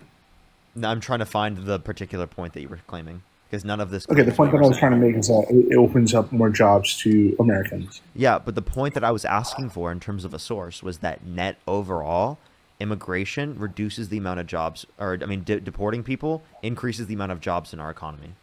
And you'll find no source that says that, because it's a bullshit fucking dumbass claim, genuinely. Like, because if you have any type of understanding of economics, you know that people, when they come to our country, don't just bring supply, they bring demand. Yes, but what I'm saying is that it's bringing these low-skill labor jobs to Americans who don't have much else going on in their lives. Like, they didn't go to college, they're not smart. They can now work these jobs. Right? That's the point I'm trying to make. I don't have a very high view of American workers. Okay? I don't think. I mean, dude. I mean, come on. Do you think you're pretty smart? Yeah, way smart. How many branches of government are there? 3. Don't even try this with me, dude. 3. What are they? Executive, legislative, and judicial. What are the 2 main aspects of the legislative branch? What do you mean 2 main aspects? Yeah, what are the 2 main aspects of the legislative branch? Create laws, right? No. What are the 2 main aspects of the legislative branch? Yes, not things they do. What are the 2 main aspects of it? I guess rule on court cases. I mean, I have no idea where your question is. The legislative branch, you think rules on court cases? No, that's the judicial branch. Okay, so specifically, the legislative one, it creates laws. Yeah, they create them. So what are the 2 main aspects? How about governing bodies of the legislative branch? Line them up and then creating them into laws. Yeah, what are the 2 main governing bodies of the legislative branch? What do you mean?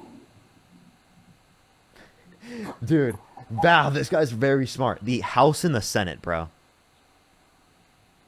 Bro, you're the one who's a little fucking sorry, I cursed. You're the one who's very knowledgeable about this area, right? So I have general knowledge on more topics than you do. So what? So the legislative branch, they create the laws. That's it. That's all I know. What is 3 squared? 3 squared is 9. Okay. You know what? That's great.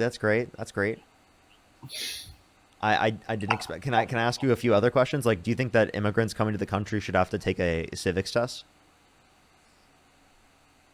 I'm not sure about that. No, I don't know. Okay, interesting. Possibly. Interesting. Could you name me 3 Trump economic policies that he influenced to get passed? Sure, I could.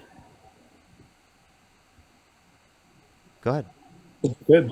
Oh, you want me to state them? Yeah. Okay. Big Beautiful Bill. That's one. Probably canceling the policy set by Biden. That's probably 2. That's not a policy. Well, it's canceling one, so it's a policy enacted. You didn't even say which policy he canceled. Yeah, it's the Big Chips and Science and Act, right? He didn't cancel the Chips and Science Act. Yeah, okay. Yeah. Well, okay. Well, does he even have 3 policies? You're now asking me if he has 3 policies? I feel like you're asking me a trick question, I feel like. Dude, you think that Trump doesn't even have 3 policies? I don't think he needs 3 policies, but I feel like you're asking me a trick question. You couldn't name more than 1, by the way. Dude. Okay, the one that was publicized, okay. You're pretty smart, man. Yeah, I know, man. You were trying to call other people low skill and say like, oh, people who are not very smart, who you look down upon, are going to be taking these jobs in the United States. But then, like, literally, you didn't know that the 2 main governing bodies of the legislative branch were the House and the Senate. The same people who will apply to those jobs will not know the same questions you asked me. Okay, they probably would know half as much. Okay, I at least You answered. didn't know if Donald Trump had 3 policies. You could answered- only mention the big beautiful bill, and you're on a live right now arguing why you support him. Yeah, And, dude. And you even think Trump, that even Trump doesn't think you're smart. Parker, any of those other people who would take these jobs would not know the answers to those questions. Period. How do you Okay? feel about that? Trump doesn't think you're smart. Dude, I'm smarter than Trump, dude. Come on. Smart people don't like me. Well, you have to not like him in order to be smart, according to him. Okay. All right. Take one little soundbite. Okay, sure. Smart people don't like me. Okay. What? I don't know where you're trying to go with that. Okay. But I'm just saying that, like, you know, like he himself, the cult leader that you're following, told you that it is the case that, you know, you shouldn't support him if you're smart, right? Because smart people don't like him, right? Intellectuals, people who are in like the, you know, who do peer-reviewed studies, who are like scientists, are professionals in the fields and intellectuals. They don't like Trump. I wonder why. Okay. You think you're savvy with saying that? Or something? Not really. I just think that I'm able to point out basic facts.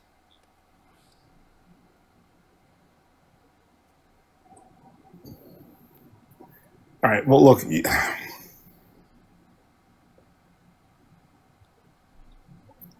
Dude says stuff that's off the cuff all the time. All right. And that was one of those examples. Okay. I don't think he actually. Maybe he did mean it. You don't think what? All right. So. All right.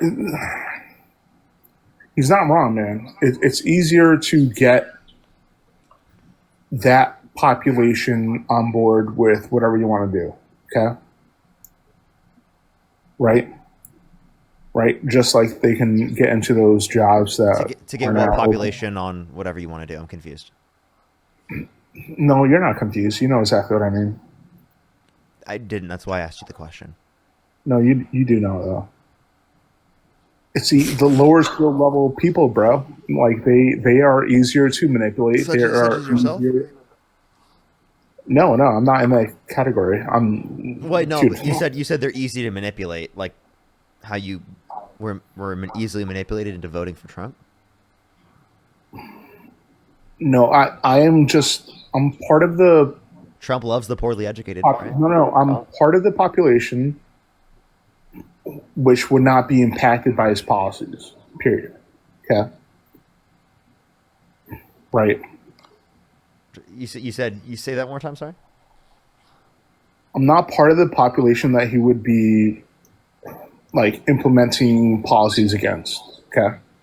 Okay, so because you're in the in-group and you're benefited by Trump's policies, you say that, like, you don't care about the people who are negatively impacted by them?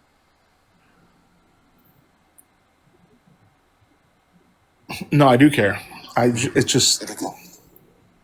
Okay, so you brought up the big beautiful bill. Let's talk about that big beautiful bill. That big beautiful bill, according to the Congressional Budget Office, a bipartisan committee from the federal government, cuts 420,000 children off of free school lunch and breakfast on average every month.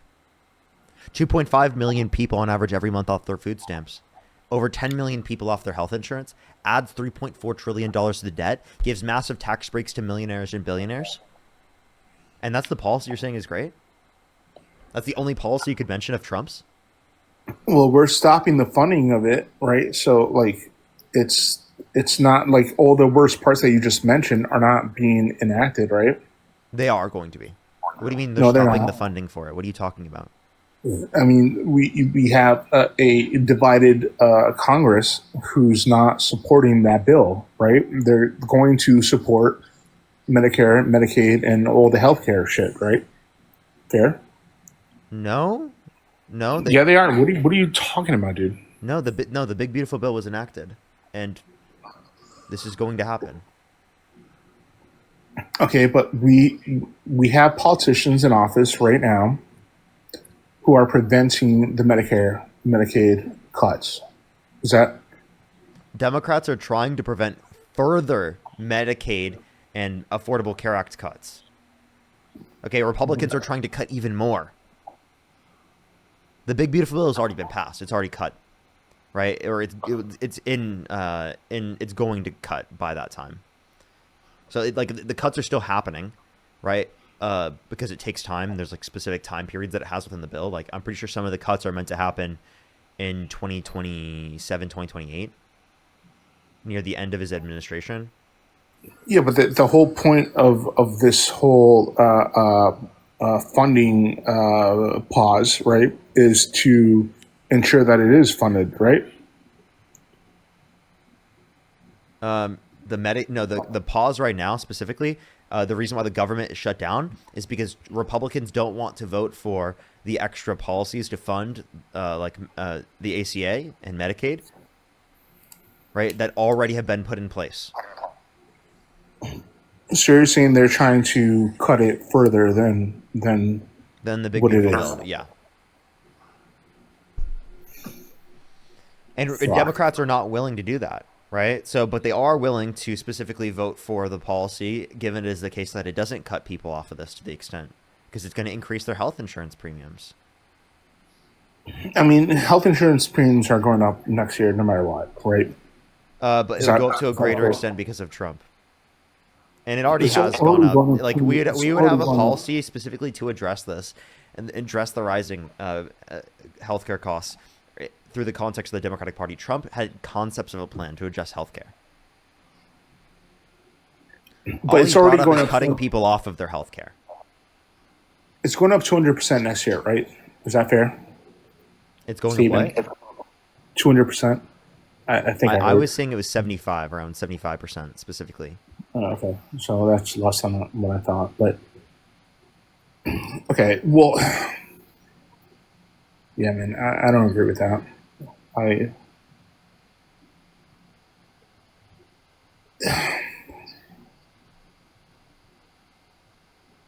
not sure what else to say. Like that is, dude, I don't even need this healthcare. I don't need this. I don't need this at all. Like it doesn't impact me whatsoever. You don't need healthcare? I don't need like the level. Like I can foot the bill of 200% more. It's not that big of a deal. Okay, so Yeah, so okay. because you could do it, you're okay with it, even though it's going to affect No, millions I'm of not. other I'm people. not saying that. I that's the part that bothers me a little bit. Yeah, given that it bothers you, why do you support it? Why was it the only policy you could mention of Donald Because Trump's that you dude, support? we're paying for these policies that we can't afford, man, and like this is just part of the pain that we have to go through. No, we to don't. finally- No, we don't, because Trump signs off on more debt-related spending. In his first term, he signed off on $4 trillion more debt-related spending than the Biden-Harris administration. For this upcoming term, this one he's in right now, like his campaign plans compared to the Biden or to the Harris administration campaign plans would do $4 trillion more on a central estimate. So Trump not only did $4 trillion more in his first term, but he's going to do $4 trillion more this term. And that takes into account all the different plans that they brought up. I know, but in general, we have a deficit that's growing out of control, right? And there's only one way to really stop it. It's by supporting the cutting candidate that adds less debt, which would be the Democrats. They would still add debt, though. They would still add debt, but less comparative to but Trump. less. Yeah. So if Fine. you want less, well, isn't that what you were doing specifically through like the big beautiful bill? That's what you thought you were doing, at least, was less, even though it added debt, because the big beautiful bill in of itself adds $3.4 trillion to the debt. It doesn't reduce the deficit; it adds to the deficit.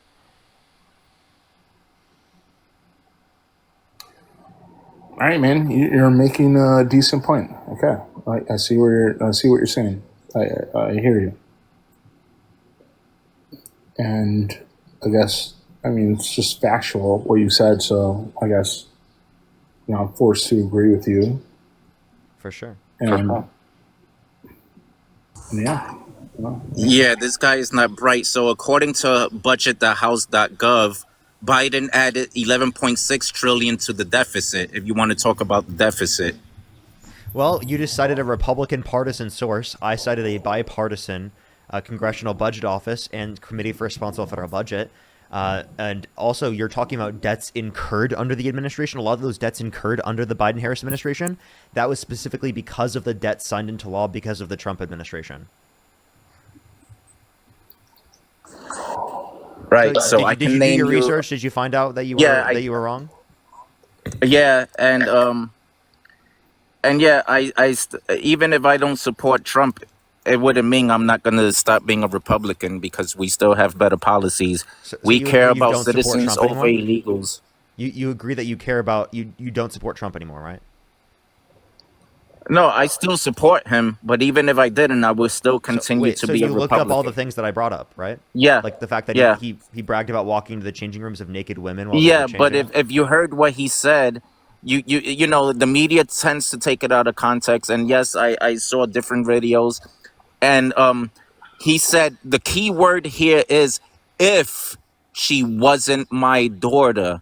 So that changes the whole dynamics of his statement. And Okay. Well, we might bring him up here in a bit. I'm going to continue our conversation with cancel culture real quick, though. Sorry, cancel culture. I apologize. It was a guest from earlier.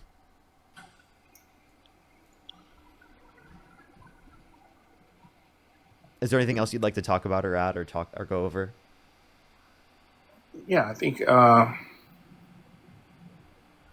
you made a point on the deficit, which I'll agree with you there. I don't think you made a strong case for immigration. Okay. So I guess what do you disagree with me in terms of immigration? I do think it brings jobs to people who would normally not have jobs. All right. Okay. Well, the reality is that actually more people coming to our country will increase the amount of jobs we have because it increases the size of the GDP. The immigration surge that happened under the Biden-Harris administration will lead to an $8.9 trillion increase in the GDP by 2034, according to the Congressional Budget Office. Okay, but you're leaving out the fact that it's opening up new jobs to people who would not have been privy to those jobs, previously. Actually, so again, what you're not understanding is that like because our economy is smaller, there are less jobs overall that are open comparative to what there would have been otherwise. Yeah, I know, but but Parker, you're still leaving out that like these. You're leaving out a population of the people who these jobs would be where they could, find employment in. Listen to this. If you were to remove 5 million citizens, right, from our country, just say that they like Thanos snapped out of existence, would that increase the amount of jobs that people could get access to? It would. Yeah, I think so. I think it would. Yeah. So actually, no, it wouldn't, because all those Americans demand goods and services, meaning that all the demand that they had is specific on business. Think about this. You have a person, they always go and they get pizza every single day. They get pizza. They eat that every single day. They always go to the same pizza shop. That pizza shop, they have a constant revenue stream from that person always coming into the store. That person, not there anymore. Their revenue stream declines. Yeah, but I'm not talking about the pizza shop. I'm talking about like things like building houses and think about it this way, because they also demand houses. They live in a house, right? They're gone, right? There's now more houses open on the market, right? Okay. You'd say there's more houses open on the market, but what's the issue? There's now less people working within the economy producing those houses, right? So you see how there's counteracting aspects of the economy that still lead towards there being the same equilibrium. Like if you were to remove 5 people from the country, you're removing their demand and you're removing the supply that they provide. Yeah, but the demand is driven by U.S. Americans looking for houses. It's not driven by immigrants. It is. Right? Immigrants coming to our country do drive the prices in different ways. Right? They drive the prices. They drive prices in certain ways because they provide housing in terms of building it, and because they are demanding houses. Yeah, but Parker, it's not the same level. It's not at the same level. It's like they. Well, then what you have to provide is that it's at a distinct level insofar as that it causes inflation, or that it causes worse conditions in the market. So you have to provide a study that would say that, because theoretically speaking, we have factors that are going both ways. We don't know the proportionality of which way it goes if we do not have a study to show that. If you have at least an incentive that it goes both ways, then you don't know. No, sure, you're right about that. Okay, you're right. I don't have a study that I can just present to you and prove this point. I don't have one. Okay, but it's just based on like what I see on a day-to-day basis. Okay, and I don't know, man. I think I think you're wrong about this, dude. I know I'm not. And the reason why I know I'm not is because it is You the case also that I don't can have- look at the overall evidence and I can look at the data and I can see that immigration benefits our society.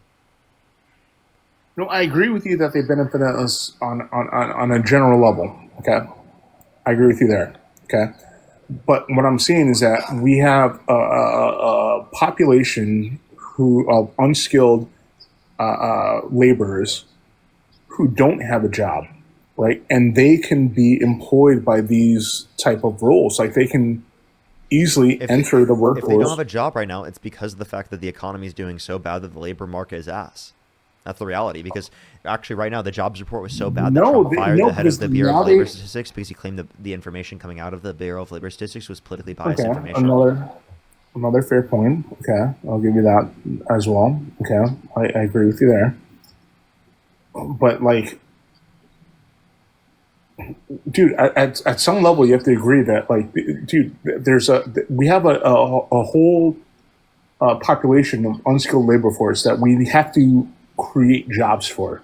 Okay, right? We have them. They exist. They're here.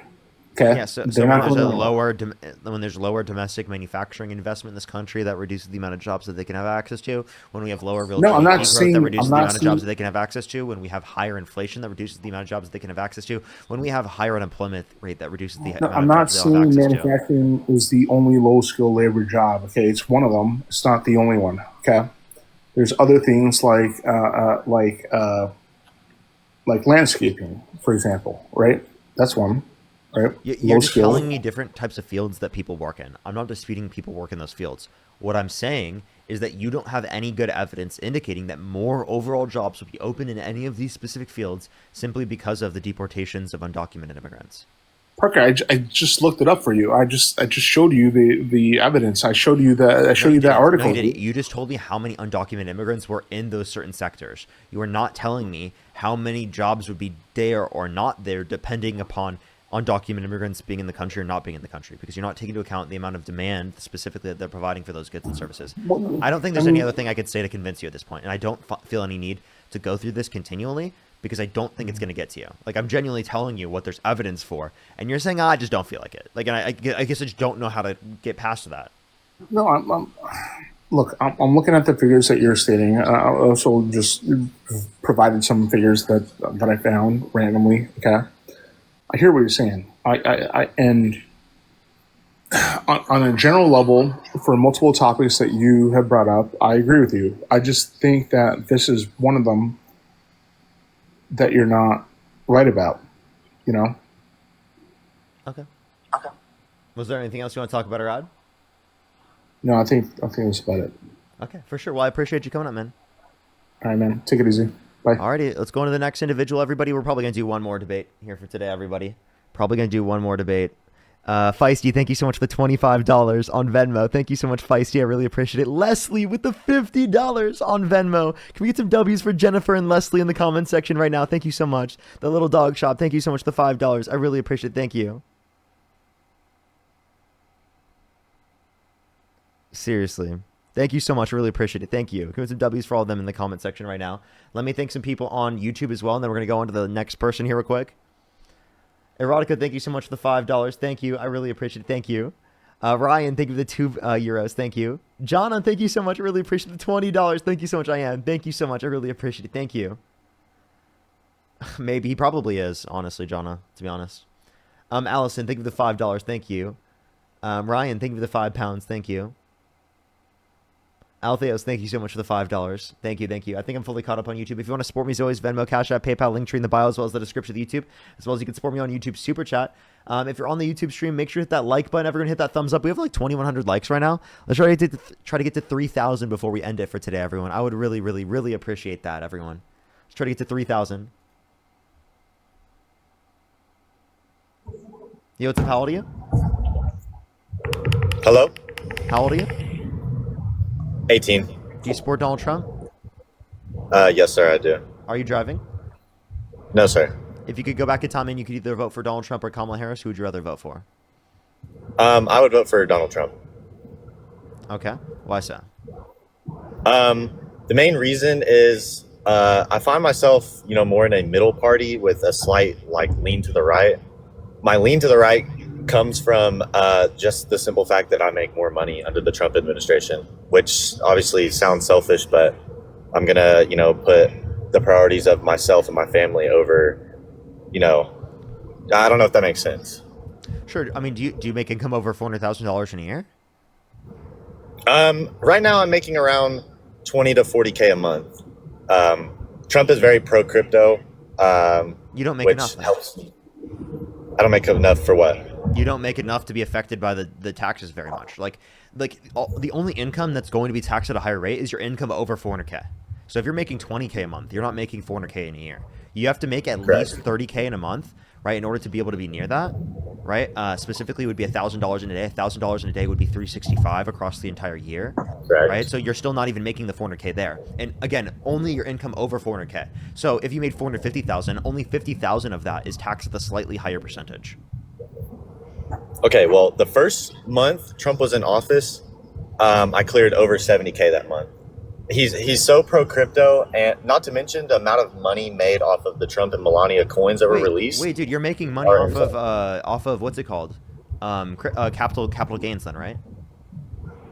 I day trade. I don't trade technically crypto. Crypto is more like an investment, but I trade. So then you do capital gains. So if you pay capital gains, then it is the case that you're paying even lower tax rates. Your taxes would only go up once you hit $1 million. So you don't make $1 million yet. You haven't made $1 million yet. No. In a year, so you wouldn't even have higher taxes. I'm serious. You would have the same tax rate. Okay, but why I make more under the Trump administration is because of just how pro crypto he is. I'm not going to sit here and pretend like I know exactly what policies he's passed to increase crypto, but I know for sure that he is slowly increasing crypto. So because crypto just went up in valuation under his administration, you're saying you would support him over Kamala Harris just because it went up? Yes, that's what I said. Yeah, it sounds selfish, but I'm gonna prioritize the future of myself and my family over some if I have to give up, because like I said, I find myself more middle. So are you saying you wouldn't be able to make money if Trump wasn't in office? That's not true, but I would not be making as much as I make right now. Is it that much of a distinction where it really matters that much? If you're already making that much money, you can take care of your family. You'll be fine. Correct, but under the Biden administration, I think I was making 5 to 20K a month. I think is the range I was in, which obviously that could come with just me being in it longer and having more skill. That's kind of like what I would. But think. from the people that I've engaged with in the trading and crypto communities, as well as just my personal experiences in the crypto area, since Trump has been in office, I've made an indescribable amount more money than I did under the Biden administration. Which, like I said, there is certain things that I support from both. I think both of them have more. That's why I consider myself more a middle party. It's just with Trump's pro crypto policies, I make more. Okay, let's see how far you go with this. Is there anything Trump could do that would get you to stop supporting him outside of the context of crypto, given that he has this particular quote unquote pro crypto perspective? Yes, for sure. I'm a Christian, which obviously it's fine if you're not a Christian, but in the Bible, there are 3 different sets of laws. In the civil law, it says more than twice that if you unalive someone, then your consequence is unalive. So that would be the one thing I can't stand for, is if you were to unalive somebody, I wouldn't be able to stand for that. That at that moment, I would switch, no questions in my mind. Well, he did extrajudicially, without due process, murder multiple boats of people off the coast of Venezuela, 4 boats of people specifically, right, where they had no evidence that they had drugs. It was international waters, meaning we didn't have jurisdiction, right, and he authorized the drone strike. Okay, so what was was there evidence found that there was illegal substances on the boat afterwards? None. None? So they was just No innocent people that were just taken out? Seemingly.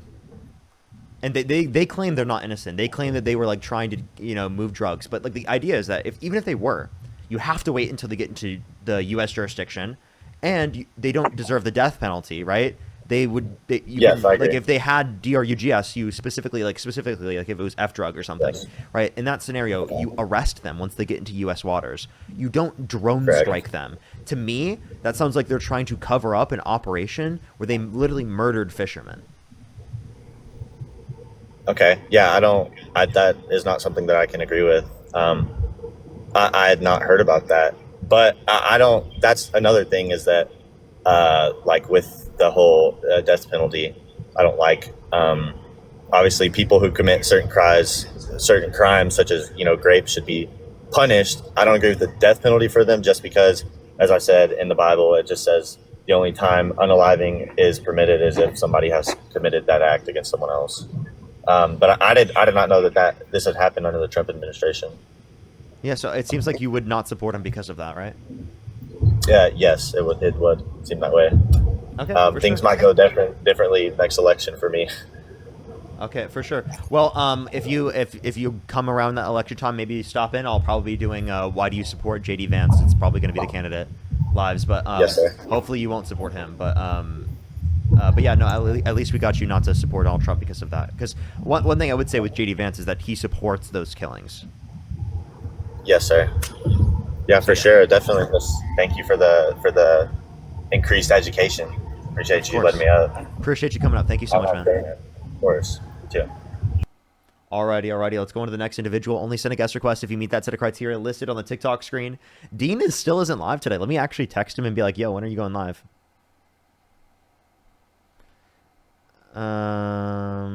When do you plan?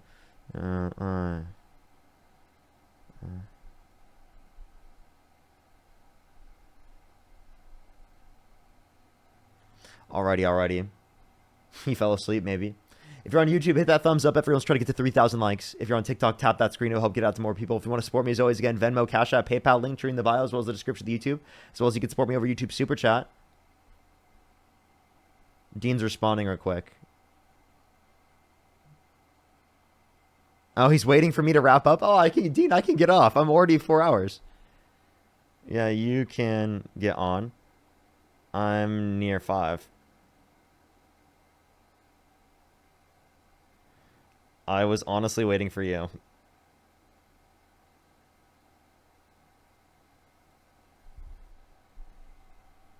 That's so funny.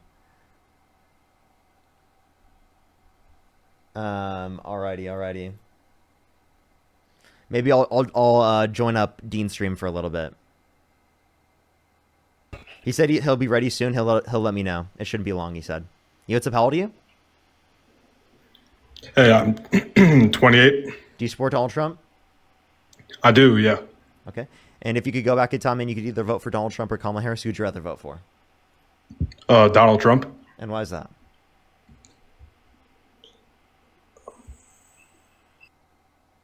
They just left? Okay. All right. Let's go to the next person. Only send a guest request if you meet that set of criteria listed on the TikTok screen. We are just looking for some debates. I'm going to do one more debate here, and then I'm going to post my YouTube videos. Take a second, and then I'll be back on maybe a joining co-host for Dean for a little bit until my girlfriend gets back. What's up? How old are you? 25. Do you support Donald Trump? I voted for him, but a little more indecisive as of recent actions. But so if you could go back in time and you could either vote for Donald Trump or Kamala Harris with the knowledge that you have right now, would you either vote for Trump or Harris? At this moment, still Trump. Okay, why so? I think his foreign policy has obviously, as of recent events and history, has been, I think whether you're Democrat or Republican, is pretty impressive. But Okay. By the way, your mic is just a little bit muffled. Just letting you know. And did you say his Okay. foreign policy? So what about his Yeah. foreign policy? I mean, just the fact that he creates a lot of peace. It seems like with Israel, Palestine, Russia, Ukraine, North Korea in his first term. Yeah, seems like he's creating a lot of peace and negotiations. But Okay. So Russia, you said Russia, Ukraine, North Korea, and then Israel, Palestine. So there's a few things here. With Israel and Palestine, it is the case that he actually extended the conflict because it is the case that there was a ceasefire at the end of the Biden administration, and because Trump was running on not a ceasefire and instead finished the job, right?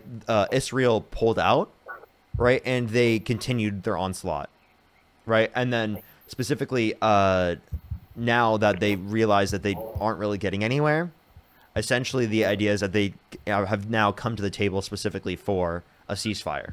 So that's actually just like more evidence that like Trump extended the conflict. And then secondly, for Russia, Ukraine, I think Trump also extended that because he pulled out funding for Ukraine, which benefited Russia because he thought he was going to get a deal with Putin, which was obviously false. He didn't get a deal, which extended that conflict because now he's pro-Ukraine and thinks he can get back the entirety of Ukraine that was stolen from them in the very first place, which was the position of the Democrats. So if they kept the funding up in the very first place and they never pulled out the funding, well, we'd be in a better position right now to defend Ukraine. And then thirdly, there was North Korea. We didn't really get anything from North Korea, so I don't know why you'd bring that one up. I mean, we didn't get anything per se, but there was a lot of civil unrest and a lot of nuclear threats, I guess, coming from North Korea. Yeah, but we didn't really get anything. Like the engagements with Kim Jong-un specifically still led to the same disagreements they had. Like they were still testing things. They were still testing missiles, right? He still called them Rocket Man. Okay, I mean, but you still think what he did was like a non-factor? I'm sorry, your microphone is really hard to hear you. Can you hear me? It sounds like very, very muffled. Can you hear me? So I can hear you, but it's like it's mumbly almost. Okay. Yeah, I don't know what to do about that, but I can try to make out what you're saying, but it's just a little bit hard, I guess. So you think what he did in North Korea was essentially useless? Yeah. Why is that? We didn't get anything. What did we get? Have you heard anything from North Korea since? We have. They have been testing things. They've been still Okay. like doing the missile tests. I mean, I'll have to look into that. I just haven't personally heard anything since the initial, I guess, peace treaty not treaty, but peace talks with North Korea. But I will have to look into what they've been doing lately. But Yeah, and I would also say that he leads to more conflict on the world stage, not only the trade wars, but also the fact that he bombed Iran. He's been bombing both off of the coast of Venezuela, right, where we don't have jurisdiction over, without due process, literally just murdering, it seems like, fishermen, because there's no evidence they were drug boats. again, I'll have to look into that myself. But what else do I have? I guess I don't always agree exactly with his immigration policy, but I know you have a stance of an open border, and I think that's very stupid. But well, I don't have a stance of an open border, but what was stupid about my particular position? I just think that not knowing who's coming in and out of your country is highly irresponsible. But Yeah, and that's why I think that we should have a faster and quicker legal immigration process to incentivize people to go through said legal immigration process so that more people would be vetted. And for anyone who's in the country undocumented who has not committed a violent crime or bad crime, they should be given a pathway to citizenship where they do not have to leave the country, because inevitably it will lead to more people who are in the country undocumented going through the vetting process. So under my system, more people will be vetted, whereas under your system, more people will stay in the country undocumented and will continue to hide and not identify themselves to authorities, because it is the case that they will get deported. so you're saying there should be essentially no punishment for breaking into the country? I don't think that they should have any type of punishment, given that they have not committed a violent crime or bad crime, because inevitably the set of scenarios that I'm advocating for would lead to more people being vetted. And also, like, if we had a quicker legal immigration process, it would be the case that there would be that they would have been allowed into the country anyway. So the reason why people are coming to the country undocumented is because our current legal process takes too long. We can enforce the law in that type of way, right? As soon as we have a system that like actually has legitimate rules in the very first place. If it takes multiple years on average in order to be able to get this country legally, plus $10,000 plus, like I think that's way too much to ask for someone specifically, right? So again, if someone came to the country undocumented, they haven't committed a violent crime or bad crime, our legal processes, given that they went through the legal processes, would not have restricted them from coming to the country in the very first place. We get no benefit from deporting them. We only lose. I mean, I think the reason why they're coming in the first place is the lack of punishment, as they know that they're going to get in here without any real repercussions. Well, there was punishment under the Biden-Harris administration. They got deported. Under the Obama administration, they got deported. Right? There were high levels of deportations under the Obama administration, under the Biden administration. What would you classify as high levels? Yeah. Under the Obama administration, I'm pretty sure it was 3.1 million people over 8 years, which is around the same trend as Trump. A little bit less. It's pretty much the same. The distinction really between Obama and Trump is the level of due process involved. Obama used a slightly higher level of due process. So you think we should have overall more immigrants coming to the United States? That's your stance, correct? I think more immigrants should come to the United States, yeah. I think we need faster, quicker legal immigration processes. I think immigration is really important. The Congressional Budget Office indicates by 2050 we will have a declining population because our fertility rates have been below replacement rates since like the 70s mostly. Well, some points have been a little bit above, but mostly since the 70s. Yeah, no, that actually, if that's true, I mean, I'll have to look into it, but that would kind of, I guess, refute my claim, because I think if we have too many people, obviously we have a finite amount of space. In the United States, obviously there's not an infinite amount of space. So no, I mean, I don't think we have a space issue. Why do you say that? Because there's so much space. I mean, there's a lot of barren land in the U.S. Genuinely, like in between cities. Like you go through some areas, there's nothing, right? Like maybe I'm saying that because I live in California, but also when I grew up in Iowa, there's relatively a lot of that, especially because there are places in Iowa, especially in the farmland areas, where the government literally pays them to not use the land. Why would we destroy farmland? Well, I'm not saying to destroy farmland. I'm just saying that there's plenty of areas where we can. I mean, I live in Iowa, and also, too, by the way, like for example, where I grew up, they are going over a lot of the farmland and they're replacing with houses. That is what's happening. Like realistically, like they're building out the communities. So that's horrible. That's not horrible. That's great. What? Why would you want to lose more farmland? That farmland was barely used anyway. Like it was useless comparative to what we have it is using now. Like it's way more useful to have communities there than it is to have that little bit of farmland because it's corn, right? Like we have so much other space for corn in Iowa, right? And people want to live in those areas. That's why it's more profitable to build houses rather than to have farmland on that area. So you're just going to keep digging away at the farmland slowly. Where do you draw the line? Well, in those areas, that's the reality of what's happening. I mean, that's not just happening there. It's happening all across the country. So increasing population and decreasing food supply. That makes plenty of sense to me. You're misunderstanding. Corn, right, isn't specifically, especially most corn in Iowa, isn't all just used for like for human consumption. Actually, most of it is animal consumption. Exactly. That still leads to food, to more food.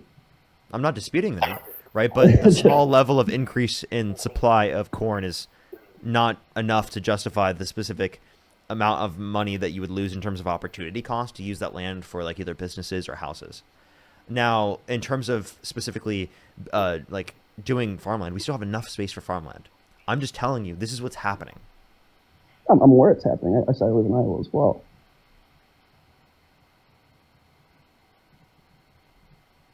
So what was I? What were you disputing here? Like the reality of the matter is that like we have enough space in the U.S. We're not lacking in space. There are plenty of areas in the United States where people can go to. I'll give you examples here in L.A. Right? If you move out towards like the outer areas of L.A., L.A. is very, very large. Right? It becomes mostly desert. Just desert. Right? It's not the only place in the United States that's like that. A lot of other places, it's not even farm. It's literally just desert. right? Or it's just like nothing, right? So a lot of places we can build out in, and we can always build up too.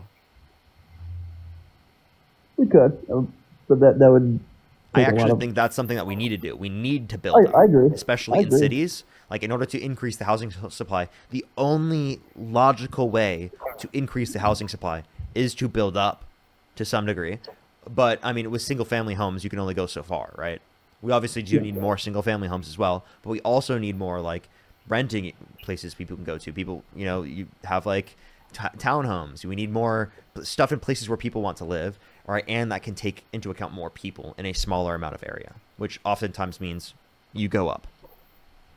Yeah, I agree, and I'd say I think a pretty smart way to go about it. But no, I just think, are you pro-environment, I presume? Yeah, I am. Oh, I mean, like obviously, like we have extents to things, but I think that we need to address the like environmental catastrophe that is climate change, because that relates to like if you care about agricultural production will be diminished in the world because of differences in climate conditions that lead to differences in agricultural output. Can you say that again? Yeah, Can you say that one more differences in time? climate change the difference in agricultural production. So if agricultural output and production is reduced in certain areas around the world, that's going to be harmful towards our global food supply. So do you think putting more housing on prairies, cornfields, helps or hurts the environment? Well, I mean, it depends on the context. Like in some connotations, it could be harmful to the environment. In other ways, we're already just building on places that we've already done that with. Farmland, that's already happened with, right? They already took over that land and they specifically repurposed it into farmland. So repurposing some farmland specifically into that, right? That's okay. So doing more is going to help or hurt? You said with what we already have, okay, you can say that already, but... Sorry, what did you say? I can't make out what you're saying at all. So doing more is going to help or hurt? Because you said we already have done some, so okay, that's not, you can't really take that back, but doing more is going to some degree it could be harmful. It depends on the context. I don't know the areas. It depends on the area we're in. Yeah. Okay, well that's... So you at least agree with me to some extent. Yeah, I'm not saying that like I won't do anything because it has, you know, like some negative impact on the environment. Obviously, we have like civilization. In order to build civilization, right, there is some level of destruction to the environment that happens within that process.